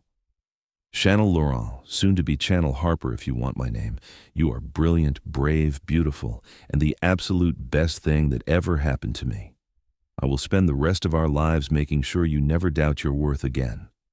She kissed him thoroughly. Channel Laurent Harper. I like the sound of that. Me too. His smile was brilliant. Now let's call everyone and start planning a wedding, because I want to make you my wife as soon as humanly possible. They made the calls, Tasha screaming with joy, Aunt Lorraine crying happy tears, John Bennett offering congratulations and predictions about Channel's future C-suite trajectory. By afternoon, social media was exploding with the news. Harper Global's CEO engaged to his SVP of Global Strategy. The comments were overwhelmingly positive. Colleagues congratulated them. Business publications ran features about power couples in corporate America. Even the skeptics had to acknowledge that both Channel's promotion and the engagement came after exhaustive board review, proving everything was above board. That evening, Channel and Graham hosted an engagement party at their estate. Tasha, Aunt Lorraine, John Bennett, Victoria Pemberton, and the core team Channel had built all gathered to celebrate. Aunt Lorraine pulled Channel aside during the party, eyes shining with tears and pride. Baby girl, look at you. Senior Vice President, engaged to a good man who sees your light, building the life you always deserved. She squeezed Channel's hands. Your grandmother would be so proud. I'm so proud. Thank you, Aunt Lorraine. Channel's own eyes welled up. For always believing in me. For teaching me I was worth more than others' opinions. For loving me when I couldn't love myself. That's what family does. Aunt Lorraine pulled her into a hug that smelled like home and wisdom. Now go enjoy your party. Celebrate with that man who loves you. And Channel, stop being surprised that good things are happening. You earned all of this. Tasha cornered Channel near the dessert table, pulling her away from the crowd for a private moment. Okay, I need to say something, and you have to listen without interrupting. Okay, Channel agreed, amused by Tasha's serious expression. Do you remember that lunch at Luigi's, when you were terrified and confused, and convinced that loving Graham would destroy everything? Tasha's eyes were bright with emotion. You were so scared, Channel, so sure that being vulnerable meant being weak, that choosing love meant losing yourself. Channel nodded, remembering that afternoon vividly. Look at you now. Tasha gestured around the party, SVP, engaged, surrounded by people who love and respect you. You didn't lose yourself by choosing love. You found yourself. You became braver, stronger, more confident. Graham didn't diminish you. He helped you see what was always there. She pulled Channel into a fierce hug. I'm so proud of you, not for the promotion or the ring, but for choosing courage over fear, for believing you deserved happiness, for becoming the woman who could claim all of this without apologizing. Channel hugged her back, grateful for a best friend who'd supported every terrifying step. Thank you for being there. For believing in me when I couldn't believe in myself, for reminding me I wasn't alone. Always. Tasha pulled back, wiping her eyes. Now go be with your fiancé. He keeps looking over here like he's worried someone might steal you away. Channel laughed and returned to Graham's side, where he immediately wrapped an arm around her waist, pulling her close. To Channel and Graham, John raised his glass for a toast. Two people who proved that love and professional ethics can coexist, that choosing courage over fear leads to extraordinary things, and that sometimes the best partnerships begin with jasmine tea and Maya Angelou quotes. May you have decades of happiness together. Hear, hear! The room erupted in cheers. Later, after guests had left and they were cleaning up together, Channel found herself in Graham's library, the place where everything had changed that rainy night months ago. Graham joined her, wrapping arms around her from behind. "What are you thinking about?"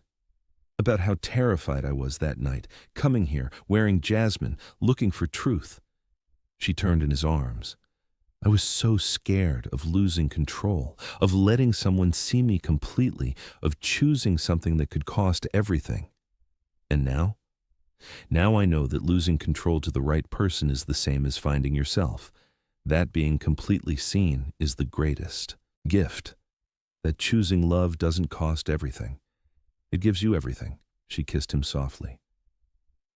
"Thank you for being patient, for waiting for me to catch up, for loving me before I knew how to love myself. Always." He held her close. "For the rest of our lives, Channel, I'm yours. You're mine. We're building something beautiful together." She looked around the library filled with books and memories, and the ghost of who she'd been that first night, uncertain, guarded, unable to imagine deserving this happiness. "We really did it," she said with wonder.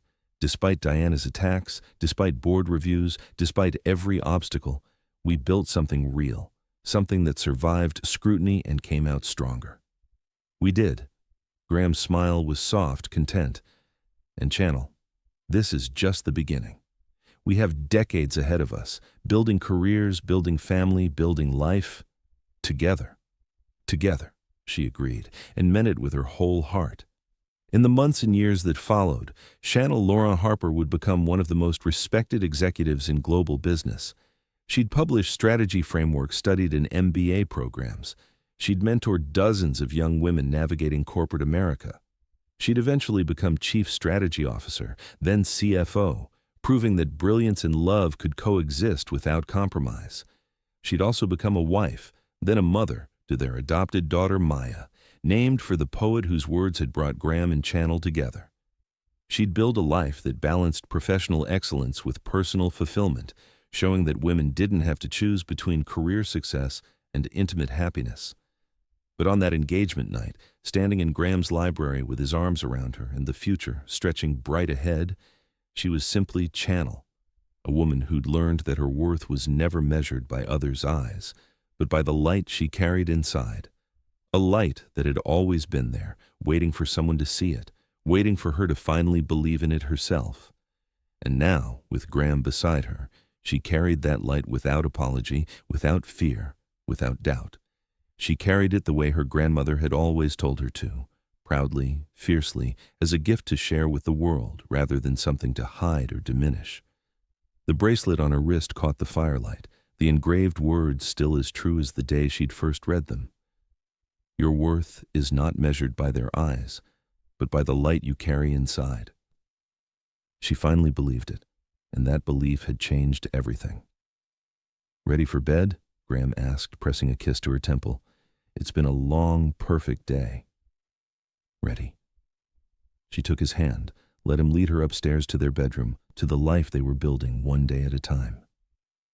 "Graham?" "Thank you. For seeing me, for fighting for us, for teaching me that love doesn't make you weak, it makes you brave enough to be strong." He stopped at the top of the stairs, turned to face her fully. "Channel, you taught yourself that. I just had the privilege of watching you bloom into who you were always meant to be. You did that. All I did was love you while you did it." "Then thank you for the love," she kissed him softly. "I'll spend the rest of my life loving you back." "Deal." He grinned, that boyish expression that never failed to make her pulse quicken. "Now come on, future wife. I have plans for tonight that involve significantly less clothing and significantly more celebration." She laughed, let him pull her toward their bedroom, toward their future, toward everything they'd build together. Behind them, the library stood quiet and peaceful, holding the memories of that first confession, that first kiss, the night everything changed. The books that had witnessed their beginning would witness all the chapters that followed. The wedding 6 months later on the beach where he'd almost proposed, the adoption of their daughter 3 years after that, the charity foundation they'd start together, the decades of partnership in business and in life. But all of that was still ahead, pages yet to be written in their story. Tonight, they had this moment, this perfect, hard-won, beautiful moment, and it was enough. More than enough. It was everything. Sometimes the people watching us closest see what we can't see in ourselves, our brilliance, our worth, our light. Chanel Laurent learned that the hard way, fighting every step for recognition, questioning every success, carrying the weight of proving she deserved her place. But the right person doesn't make you prove anything. They simply see you, truly see you. And in that seeing, they help you finally see yourself. Graham Harper could have been just another billionaire boss. Chanel could have been just another talented employee. Instead, they became partners. In business, in love, in building a life where both could be extraordinary without diminishing the other. Their story wasn't easy. It was complicated by power dynamics, threatened by jealousy, challenged by systems designed to question women's worth. But they fought for it, together. And in fighting, they both became more than they were alone. Now Chanel wears 3 pieces of jewelry that matter. The star pendant, reminding her of her own light, the bracelet engraved with her grandmother's wisdom, and a wedding ring that promises a future where love and success aren't competing forces, but complementary truths. Graham Harper found something more valuable than any business empire. A partner who sees him as human rather than icon, who challenges him to be better, who makes every success sweeter by sharing it. And together, they built something rare in the corporate world, a relationship grounded in genuine respect, mutual support, and the courage to choose love even when it was complicated. So here's the truth Chanel learned and wants you to know.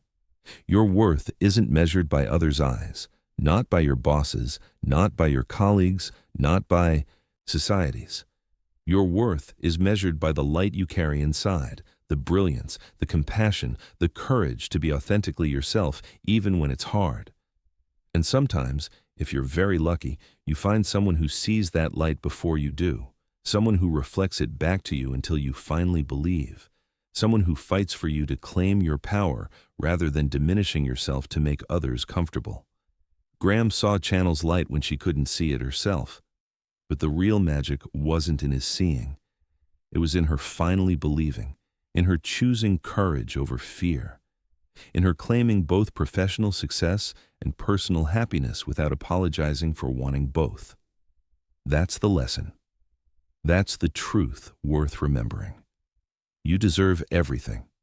The brilliant career, the transformative love, the life that makes you happy rather than just looks good on paper. And anyone who makes you choose between your professional worth and your personal happiness isn't offering you love. They're offering you limitation.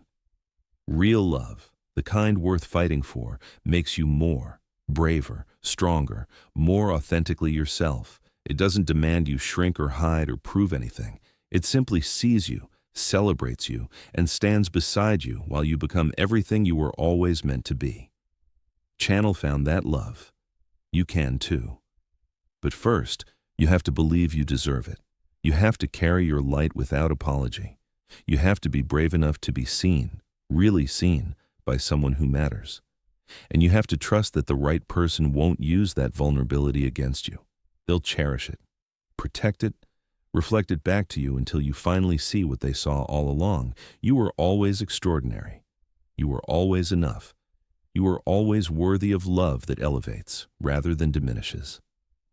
So to anyone reading this who's hiding their brilliance to make others comfortable, who's questioning whether they can have both career success and personal happiness, who's afraid that being fully seen means being judged, Chanel's story is for you. Be brave. Be seen. Be extraordinary. The right person is watching, waiting for you to finally claim your light. And when you do, when you finally believe in your own worth, that's when the real magic begins. So here's my question for you. What would change in your life if you truly believed in your worth the way Graham believed in Chanel's? What would you claim? What would you stop questioning? What light would you finally let shine? Drop your thoughts in the comments. Tell me where you're watching from. Share your story of choosing courage over fear, or the moment someone saw your light before you could see it yourself. And hit that subscribe button because tomorrow we have another story about finding the courage to be seen and choosing love even when it's complicated. Until then, remember, your worth is not measured by others' eyes, but by the light you carry inside. Believe it. Claim it. Let it shine. You deserve everything, and don't let anyone tell you otherwise.